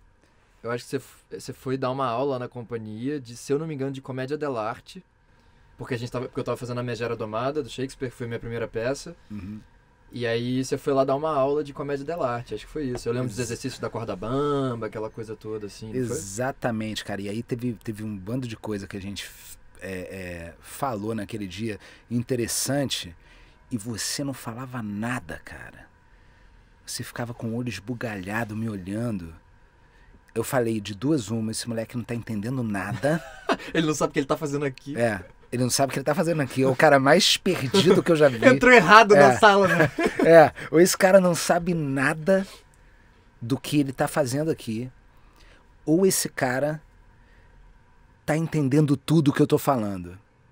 Caraca, cara, no dia seguinte, esse filho da mãe... Não foi no dia seguinte, foi na semana seguinte que foi dar aula de novo. Esse filho da mãe, cara, que moleque persistente que era você. Sim. Toda vez que eu falava, esse filho da mãe tava cada vez melhor. Mas eu queria te dizer que você foi meu melhor aluno. Ah, de verdade, eu lembro de você com esse carinho.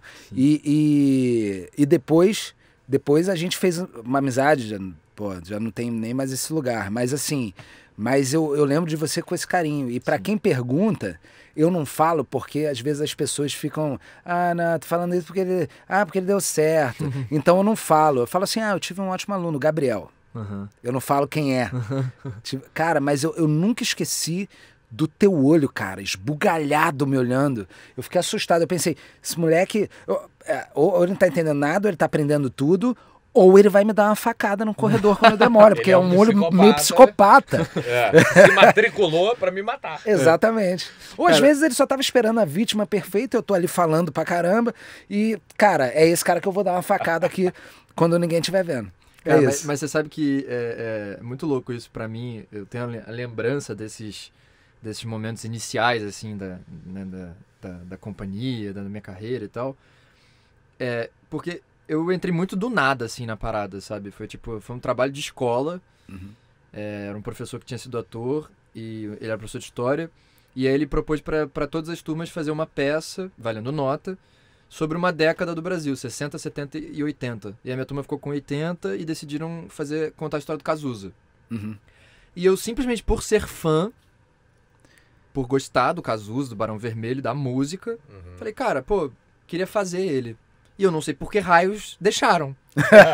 Que responsabilidade. Não, e eu digo mais, na sala tinha um ator, o Miguel Rômulo, não sei se sabe quem é. Sim, o Miguel era da minha sala. Miguel já fazia novela na Globo. Ele foi meu vizinho. Então, ou seja, era pro Miguel ser o protagonista, independente de ser parecido ou não, até porque era uma coisa de escola. E não sei por que eu falei, queria fazer, e era a votação, e a turma decidiu de eu fazer. Que turma, gente. Que turminha, meus amigos. E às vezes ele nem eram tão amigos, assim, tão amigos. Eles simplesmente não queriam acabar com a vaidade do Miguel Rômulo. Né? Pode ser, alguma coisa. Não sei, foi. O Miguel fez a peça, inclusive. Fez o Frejá na peça. Mas aí não era o Cazuza, né? A turma falou assim, vai fazer, mas não vai ser o Cazuza. Cara, zoeira, Miguel, se você estiver vendo, é zoeira, sim, brincadeira. Mas eu lembro, assim, não sabia nada de nada, eu tenho isso filmado, inclusive, eu tenho essa peça filmada. Minha mãe filmou, porque era uma apresentação pros pais, era um negócio valendo nota e tal. Ou seja, é ruim, logicamente, até porque o texto foi a gente escreveu tudo, a gente que fez isso aqui, e eu absolutamente amador, tudo que eu faço ali e tal. Mas eu lembro de, assistir uns vídeos do Cazuza já, pra tentar imitar uns movimentos, até alguma coisa intuitiva, assim. E eu sempre falo que naquele dia rolou um negócio muito estranho pra mim, porque eu sempre falo isso, um amigo meu outro dia que falou, essa expressão é boa. Eu falei, cara, eu tava estranhamente confortável na primeira vez que eu subi no palco. Porque eu tava nervoso pra caralho. Sim. Como a gente continua ficando até hoje. Mas eu tava com muito tesão. E não era por causa das minhas amigas. Não, é porque, assim, qualquer coisa que eu falei, eu senti uma reação da plateia. Você falou, putz, né? Que encontro, né? Cara, que encontro quando isso acontece. Deu um tesão. E a luz quente na cara. Aquilo ali, é isso, assim, era estranhamente confortável. Porque era a primeira vez que eu tava fazendo, então era estranho, mas tinha um certo conforto vivendo aquilo ali. E aí, na época, o cara que dava aula na escola de teatro tinha essa companhia no Notre Dame e me chamou pra ir lá. Então, realmente, esse lance que tá falando do olho esbugalhado é porque realmente tava caindo de paraquedas. Era uma coisa assim, fiz um negócio lá, foi legal, tô indo lá ver qual é. Só que, meses depois eu ia estrear profissionalmente fazendo a Megera Domada do Shakespeare. Entendi. E era Comédia dell'arte. Um nome que eu nunca tinha ouvido nem falar na minha vida. Então esse olho esbugalhado era muito por isso mesmo. Era tentando entender, tudo novo. Tudo novo. Tudo. Desde aprender a projetar a minha voz até isso. Ter um corpo de Comédia dell'arte, construir um personagem, não sei o quê. O jeito de falar. Exatamente. Tudo absolutamente novo. Mas eu guardo isso tudo com muito carinho. Além da gente ter se conhecido, mas eu guardo com muito carinho, cara, porque eu lembro isso que você falou de uma semana pra outra, era uma coisa que, até hoje, assim, eu acabei, por acaso, então, não estudando nunca. Minha carreira sempre foi meio que indo uma coisa após a outra. Mas o meu maior estudo sempre foi esse, assim, foi, absorver o máximo que eu conseguia, tanto em conhecimento, como você trouxe pra gente naquele dia lá, e, enfim, outras pessoas que passaram por lá, quanto assistindo pessoas que eu admirava. Eu aprendo muito vendo também. Exatamente, eu Muito. cansei de ver. Você lembra do Daniel? Uhum. Daniel Baixinho? Sim, sim. Então, Daniel arrebentava já fazia teatro há um tempo, já tinha domínio de comédia, tinha timing cômico e tal. E eu lembro que eu ficava assim, caralho, ele é muito bom. Como é que ele consegue? Como é que ele consegue? O que ele faz? E aí eu pegava umas coisas que ele fazia, que eu achava boas, e botava em mim. Experimentava, falava, pô, vou ver como é que funciona aqui. E naturalmente uma coisa funciona, outra coisa não sei o quê. Então sempre foi assim, eu sempre lidei dessa maneira. Qual o assim, sobrenome dele? Daniel o quê? Você lembra? Cara, na época era Daniel Rocha, mas tem vários Daniel Rocha e tal. Ele mudou pra Pois Daniel Almeida. Daniel Almeida. Putz, eu tava aqui, cara, Daniel Almeida, ele é ótimo ator, Daniel é né? incrível. Ele Daniel é é ótimo. incrível. Branquinho de olho claro? Não, moreninho baixinho. Bem moreninho. É. Então não. Confundi. Mas é isso, assim, é isso que eu tô te falando. Então, Moreno aquele queimado de praia, sabe? Sim. mora em Ipanema. É. Caraca. Ele é muito assim, bom. Surfistão. Um índiozinho. É, tipo um surfistão. E ótimo ator. Ótimo. Que talento. Ele tá morando Mas- em São Paulo agora. Mas é isso que você falou do olho de bugalhada, era isso. Provavelmente eu tava, tipo, ao mesmo tempo assustado com aquilo tudo, mas ao mesmo tempo também, tipo, Mega ligado, encantado né? e falando, caralho, isso é foda e eu quero aprender a fazer essa porra bem, assim, É. porque... Tá, isso Você chegou a estudar Dario Fo, não, né? Cara, na época um pouco, assim. Um pouco, né? Assim, ouvi falar na época e tal, mas eu me liguei no Dario Fo quando eu... Olha que coisa louca, quando eu assisti uma peça dele com o Domingos fazendo, que era o Mr. Bufo. Cara, que maneiro. E tinha a Descoberta das Américas também, com o do Júlio Adrião, que é do caralho. E aliás, esse foi o único workshop que eu fiz na minha vida, foi do Júlio. Que foi até engraçado, porque eu fui lá na Lapa e eu lembro quando eu assisti a Descoberta das Américas e falei... Eu saí com raiva. Dá raiva. Eu saí com raiva. Tão foda. Aí, eu lembro que pintou o workshop assim, e o nome do workshop do Júlio era a atuação no solo narrativo. E eu, inocentemente, interpretei solo como campo, ramo da narrativa. E não como solo individual. Era solo no campo da narração, da história, sabe? Solo terreno. Terreno. Né? Aí fui amarradão. Pô, Júlio Adrião, maneiro, não sei o que. No primeiro dia ele já, tipo, gostaria que vocês individualmente pensassem numa história particular de vocês. Eu, puta que pariu, é solo, puta que pariu. Não era isso que eu queria fazer solo agora. é sozinho. Solo vai ter que solar. Não, e foi super legal e tal, mas não eu fui esperando uma coisa e não era isso. O curso foi super legal, o workshop foi super legal. Mas aí tive esse contato. E aí no Mistério Bufo do Domingos, cara, olha que coisa louca. Isso foi antes de eu fazer o Velho Chico com ele, conhecer ele e tal. Inclusive a primeira coisa que eu falei quando eu conheci ele foi isso. Foi, caralho, Mistério Bufo. E tem um número no Mistério Bufo que é incrível, que é Cristo e os Crucificadores. Que era o Domingos que fazia essa cena. É um solo... Desculpa, O Louco e os Crucificadores. É isso. Ele fazia o Louco, que é um dos personagens, né, da Comédia dell'arte e tal. E aí a história é a seguinte, começa com os crucificadores de Cristo, eles estão ali, acabaram de crucificar Jesus e eles estão jogando. E aí o louco chega pra trocar uma ideia com os caras. Os caras, vamos tirar uma grana dele, não sei o que, e ele vai lá, pum, e ganha dos caras. Só que antes dele ganhar, os caras falam, o que você vai apostar, não sei o que, ele fala, pô, eu quero esse cara aí. Paulo tá pendurado aí. Esse cara aí. Aí o cara, tá bom, foda-se também, já fizemos o que a gente tinha que fazer aqui, né? Aí, pum, ele vai e ganha. E aí, isso tudo, essa descrição toda tem no conto, né, digamos assim, do Dario Fo. A cena do domingo começava com o louco se despedindo dos crucificadores. E aí, pum, ele vira pra Cristo. E aí a cena toda, ele conversando com Cristo. Então é o tempo todo com esse ponto de vista pra cima, assim, né? E é muito engraçado, ele chama ele de JC. JC! Legal. Cara, eu lembro que eu assisti, e foi uma honra, eu assisti do lado da Fernanda Montenegro. Caramba. Lá no... Qual é aquele teatro que tinha ali no centro? Glaucio Rocha? Não. Com D. Com D. Com D?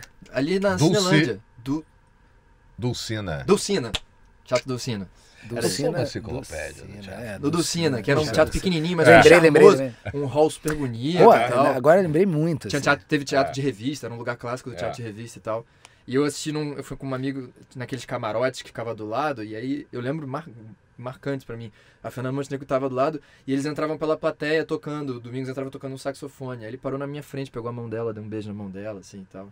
Ficou marcado pra mim. Enfim, essa cena, cara, a cena é do caralho, porque é o louco falando, cara, ó, espera aí que eu tô subindo aí, hein? Eu vou chamar uns médicos, uns amigos aqui, vou te tirar daí já já. Aí ele fala, como assim você não quer sair daí? Salvar a humanidade? Que loucura é essa? Então, eu que sou louco? Porra, o nego me chama de louco. Não, espera aí, eu vou tirar daí. Aí ele começa a desenrolar. E é foda, porque ele começa... Vira um drama a parada, assim. É uma comédia, mas vira um drama porque ele começa a falar do tipo assim... Cara, você vai se sacrificar pela humanidade, mas nego tá cagando pra você. Daqui a um pouco, vão começar a pegar um pedacinho da tua cruz e vender. Qualquer pedaço de madeira, nego vai ganhar dinheiro em cima disso. Vão matar no teu nome. Vão fazer você de ouro e botar no meio de uma igreja. O teu sangue vai virar rubi. É foda pra caralho. E tudo acontece, Tudo. né? Caraca. Tudo. Ele tenta convencer, ele começa... Pelo amor de Deus, você vai morrer, deixa eu te salvar, caralho. É foda. E me marcou ver o Domingos fazendo essa porra. Aquele cara grande. Foi só. E o Domingos era palhaço, né, cara? Então, Sim. é incrível. O trabalho de corpo dele era foda e tal. E isso marcou muito. Você perguntou do Dario Fo, eu tô falando isso tudo. Porque virou minha cena de teste. Ah, que legal. Todo teste que eu fazia, eu fazia essa cena por causa dele. Aí quando eu conheci ele, a primeira coisa que eu falei foi isso. Falei, cara... Eu faço a cena. Aí eu lembro que a gente teve uma festa do capítulo 100 do Velho Chico. E a gente tinha um espaço nosso lá na Globo, TV Lieiro, o espaço do Luiz. E a gente fez uma festa lá só pra gente, só pro elenco. E o Luiz tinha proposto de cada um fazer alguma coisa, cantar uma música. Eu cantei uma música, toquei uma música e tal. E ele não queria, mas eu falei, cara, faz o número. Aí ele fez, cara... É incrível. Puta, não, eu já conhecia. Eu tava lá meio tipo, eu já conheço. Mas a galera do elenco, que não tinha visto a peça, não conhecia. E vendo o Domingos fazendo ali aquela coisa que ele fazia, né? Tipo, televisão, o personagem era o herói, cangaceiro, né? Aquela coisa nordestina e tal. Vendo ele fazendo aquela desconstrução toda ali, cara, e fazendo um texto do Dario Fo com essa profundidade. Todo mundo ficou maluco, assim. Os dias eram assim, super trabalho. A gente falou de um bando de coisa legal e não podia deixar de falar disso. O momento político nosso é tenso e você tinha um personagem que lutava. Falava a série falava sobre ditadura e tudo mais e você tinha um personagem bem político. Sim. Como é que é a tua visão política? Pode ficar tranquilo, se você não quiser, eu edito. Cara, é bom esse gancho que você pegou do Dias Eram Assim, né? Porque a gente falava sobre a época da ditadura, né? Meu personagem na série foi torturado e tal. Era um artista. Uhum. Um moleque, cantor, compositor e tal. E que foi torturado. Você cantou a música de abertura e tudo, A né? música de abertura... É que era do Ivanês, não é Os isso? Nossos Filhos. Eu tô ligado, te acompanho. E é muito louco, né, cara? A gente pensar que hoje em dia somos governados por um presidente que presta homenagens a ditadores, a torturadores, né, bicho? Isso é tenso demais. É muito doido. Putz. Então não tem muito mais o que falar, senão que momento terrível, retrógrado. Já que não tem mais o que falar, eu nem vou te Rock, colocando momento nessa rock and berlinda. roll. Eu nem vou te botar nessa berlinda, mas vou te fazer uma pergunta que eu acho que está num espectro mais amplo pra gente. Por exemplo, tem muita polêmica de que o artista deve se posicionar nas redes sociais ou não deve se posicionar. Tem gente que fala, eu me posiciono se eu quiser. Tem gente que fala, pô, cara, é uma função posicionar. Enfim, como é que você lidar com isso? Porque você é um cara que, pô, Sim. as pessoas esperam alguma coisa de você, seja pro lado de lá, pro lado de cá. Sim. Enfim. Cara, eu acho que... Bom, a gente ainda vive numa democracia, né? E eu acho que é isso, assim, cada pessoa tem o direito de fazer o que bem entende, o que tá afim de fazer e tal. Agora, eu não descarto, pelo contrário, eu entendo e acho que uma das coisas mais importantes da nossa profissão é essa voz que a gente tem. É a possibilidade de falar com as pessoas, das pessoas escutarem o que a gente está falando com um alcance maior do que um papo, né, entre duas pessoas. Você pode hoje em dia se manifestar de alguma coisa que vai ter um alcance muito grande. Então eu acho que assim, em situações extremas como a que a gente está vivendo atualmente, ao longo desses últimos anos, especialmente, né, com a condução desse governo ao longo da pandemia, eu acho importante o artista se manifestar. colocar a sua opinião.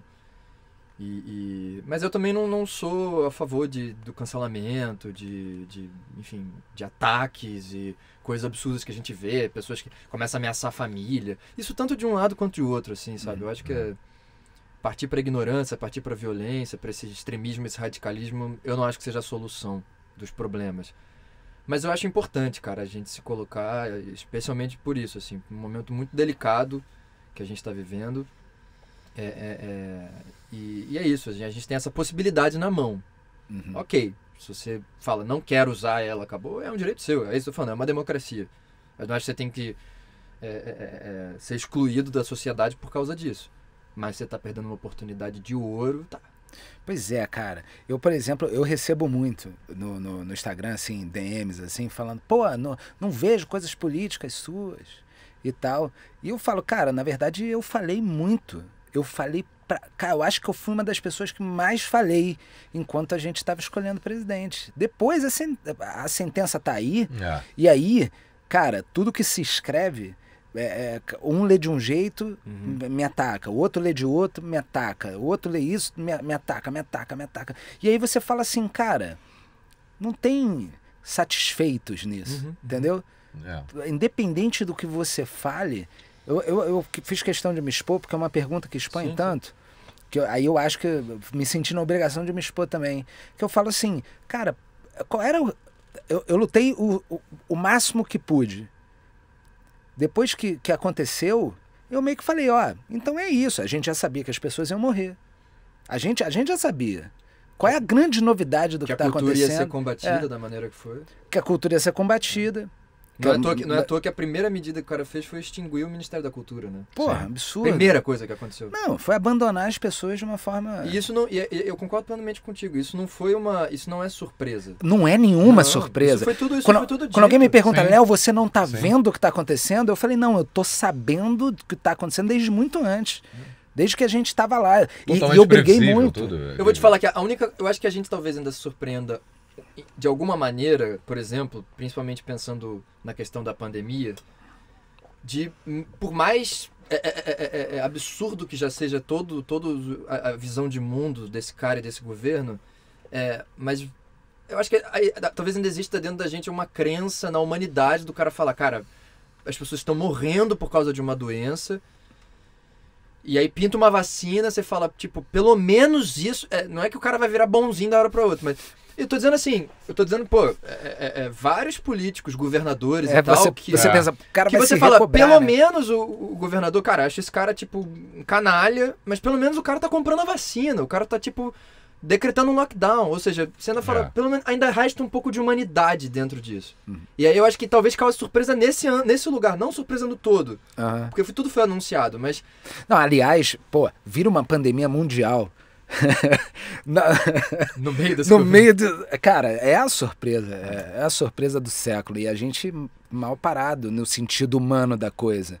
Nem tô indo pro outros dos espectros que a gente já conhecia que ia ter isso, né?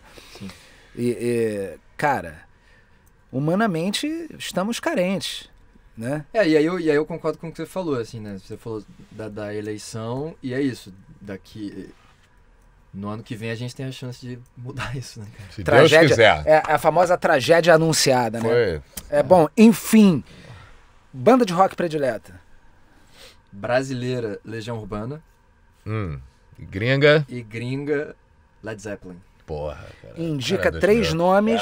Até o Rafael. Rafael comemorou aqui. Nosso operador. Fernando levantando a placa menudo. Não, então a gente tá falando de rock and roll, meu. Eu também tô. Não, AC/DC é bom pra caramba. Black. Não, tem uma premiação que rola nos Estados Unidos que é uma homenagem que os caras fazem do Kennedy Hall Center, uma coisa assim. E aí sempre homenageiam artistas, escritores, bandas e tal. Aí teve uma que o Zeppelin foi homenageado e chamaram o Jack Black pra fazer a apresentação da parada. Que é maravilhoso. Gênio. Aí, antes de passar um vídeo fodão, não sei o que, tem esse vídeo no YouTube lá. Aí ele fala assim, sorry for the Beatles, sorry for the Stones, best rock and roll band ever. Caralho, irmão, o cara falou, tipo, Beatles, Stones, Zeppelin. Mas é idiotice, porque se não fosse os Beatles não tinha o Led Zeppelin. Claro. Não, sim, claro.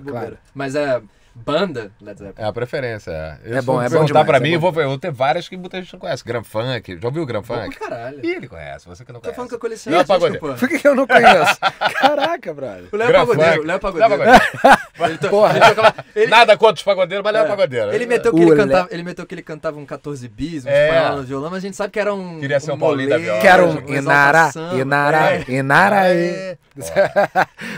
Com certeza. Grand com Funk, Allman Brothers, essa galera toda, isso aí. E o vocês Pode vão ouvir aqui, Crer ó. Cast é parceiro da Rádio Cidade e acabo de receber uma denúncia de que eu sou pagodeiro. Rock. Obrigado.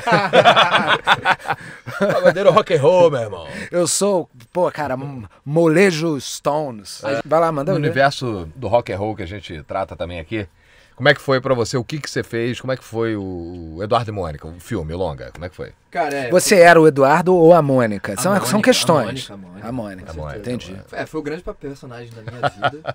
Foi Ela era meio dentuça, tinha um coelho? Não, Tinha. Caraca, a galera muito Foi pra perdida. Maurício de Souza. Vai. Não, como eu falei, a Legião Urbana é minha banda favorita, mas, cara, o Renato morreu em 96, né? Eu nasci em 93, então eu pouco acompanhei, não só o Renato, mas a Legião e tal.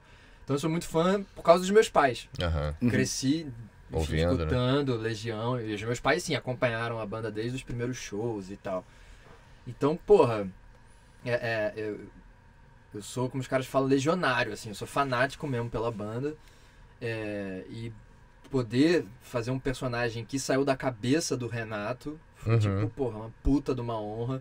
Eu lembro que um pouco antes de fazer o filme, teve uma exposição sobre o Renato no MIS, em São Paulo, uma exposição incrível, fodaça, com tudo da vida dele, todos os objetos, as coisas todas. E aí tinha lá os manuscritos do Eduardo e Mônica e uns desenhos dele, assim, de um cara, de uma mulher e tal. Falei, caralho, meu irmão, tipo, Maneiro. o negócio que o cara fez sei lá quando e agora eu tô dando vida pra essa parada. Então é uma puta responsa, assim. Quanto fã da música também. E uma coisa interessante é que o Faroeste... É a mesma equipe do Faroeste Caboclo. Mesmo produção, diretor, mesmo tudo. E o Faroeste é uma música que tem quase o dobro de minutos do que o Eduardo e Mônica. E é um roteiro pronto, o Faroeste. Sim, Porque é uma história cronológica, que as coisas vão acontecendo. É uma história grande e tal. O Eduardo e Mônica, por mais que tenha essa coisa também... Cena, você escuta a música vendo as cenas, mas tem saltos temporais. De idade mesmo, assim. Tipo, do nada, eles têm gêmeos. Aí, quando você vai fazer uma dramaturgia disso, você fala, tá, mas... Como que isso aconteceu? Tá, eles transaram, lógico, pra acontecer isso. Não, costuma precisar. Tem essa história, Costuma né? precisar. Dizem que sim. Mas tô dizendo assim, é uma história que é uma música que é muito mais focada na diferença deles, sabe? Se você contar a música ao pé da letra como tá, vira o curta que a Vivo fez numa propaganda de Dia dos Namorados uma vez, que é ao pé da letra. Sim. Tudo bonitinho ali. Mas não vira um longa-metragem de 1h40. Então isso foi muito interessante, assim, de pegar essa música e expandir esse universo. Por exemplo, Preencher as lacunas, né? por exemplo, carinha do cursinho do Eduardo que diz que tem uma festa legal, a gente vai se ver. O carinha do cursinho é o meu melhor amigo. E é um personagem grande no filme, entendeu? Que não é carinha do cursinho, tem outro nome. Tem um nome. Tem todo Jogava o futebol de estofo. botão com seu avô. Tem o meu avô no filme. Que é citado na música, jogava futebol. E aí ele passa no filme a ser um personagem, a ter sua vida própria, enfim. Então foi interessante, assim, essa construção do roteiro, assim, da gente expandir o universo da música, assim, sabe? E pra mim, cara, eu fiz um moleque de 10 anos a menos que eu, né? Então foi legal também, assim, de pesquisar nas minhas memórias também, assim, corpo, energia tudo, né? e tal. Lógico que a caracterização ajudou muito, mas foi Quem fez a Mônica? Alice Braga. Ah, foi a Alice. Foi Alice. Ela... Também, isso que eu ia falar a Mônica é mais velha na história, aquela coisa do Não, e foi... Van Gogh E a bebendo... Alice é foda, cara. Foi um encontro, assim, muito, muito, muito incrível nosso, realmente. Eu não conhecia ela, assim... Mas além de ser uma baita atriz, é uma baita parceira, generosa. É bom, né, quando é generoso, né? Pô. É bom, poxa. Aquela pergunta que você fez lá no início de pessoas que me trataram, não sei o que e tal. Por isso que eu até fiquei pensando assim, porque acho que eu dei uma sorte, talvez, nesse sentido também, que eu sempre cruzei, pelo menos na contracena, as contracenas que eu tive mais, assim, de pai, mãe, par, geralmente foram pessoas que a bola rolou muito redonda, sabe, assim. Ah, que bom, que bom. Fluiu muito bem. Assim. Fico feliz, cara. E agora, ô Léo Castro, a gente Ficou uma pergunta no ar, mas é uma pergunta mais impossível da vida, né? O que você gostaria de... Não, é que eu fiz aquela pergunta que nunca me fizeram. Que é assim, a pergunta que nunca fizeram, mas você falasse, pô, se eu fosse num programa... Eu queria ter oportunidade de falar. Não, uma assim... coisa... saberiam responder não saberia. Não saberia agora de cabeça, não. Mas eu sei. Mas sabe por que eu fiz essa pergunta? Vai, mas sabe por que eu... Não sei também. Veio do nada aqui também. Não, mas sabe por que eu fiz essa pergunta? Porque eu sou como uma série da Amazon. Eu deixo o gancho pra volta do personagem. Rapaz, eu sou... Entendeu, Amazon? Eu sou roteirista. A próxima vez que eu vier aqui, eu vou começar respondendo essa pergunta. Exatamente. Exatamente, a granadinha de Pedro Dom. Exatamente. Então, olha só. Gabriel Leone, a gente teve, né? Grande presença desse cara aqui, fantástico. Foi um prazer ter você com a gente aqui. Agora, a gente quer uma coisa, né, Léo? A indicação. Vire mesmo aí pra câmera, pra alguém, pra onde você quiser. E faça um convite. Quem você gostaria de ver aqui num próximo episódio nosso aqui? O artista convida o artista. Pode falar 3 nomes aí. Assim, eu quero ver aqui, fulano de tal, fulano de tal, fulano de tal. E aí a gente vai dar nosso jeito de trazer um dia. Tá. Ó, deixa eu ver. Vou falar Carla Sali. Uma ótima atriz. Uma menina linda. De Niterói, né? Nasceu em Niterói. Minha namorada. Aí. Há 5 anos. Não, e ótima atriz. Ela é ótima atriz. Porra. Eu tô fazendo piada só porque é minha namorada. Mas ela é incrível. Ela é incrível. Mas Carla Sali. A gente ficou falando tanto da Legião aqui agora, me veio na cabeça, eu acho que vocês iam se divertir fazendo um papo com ele. O André Frateschi. André Frateschi. Que é um puta ator.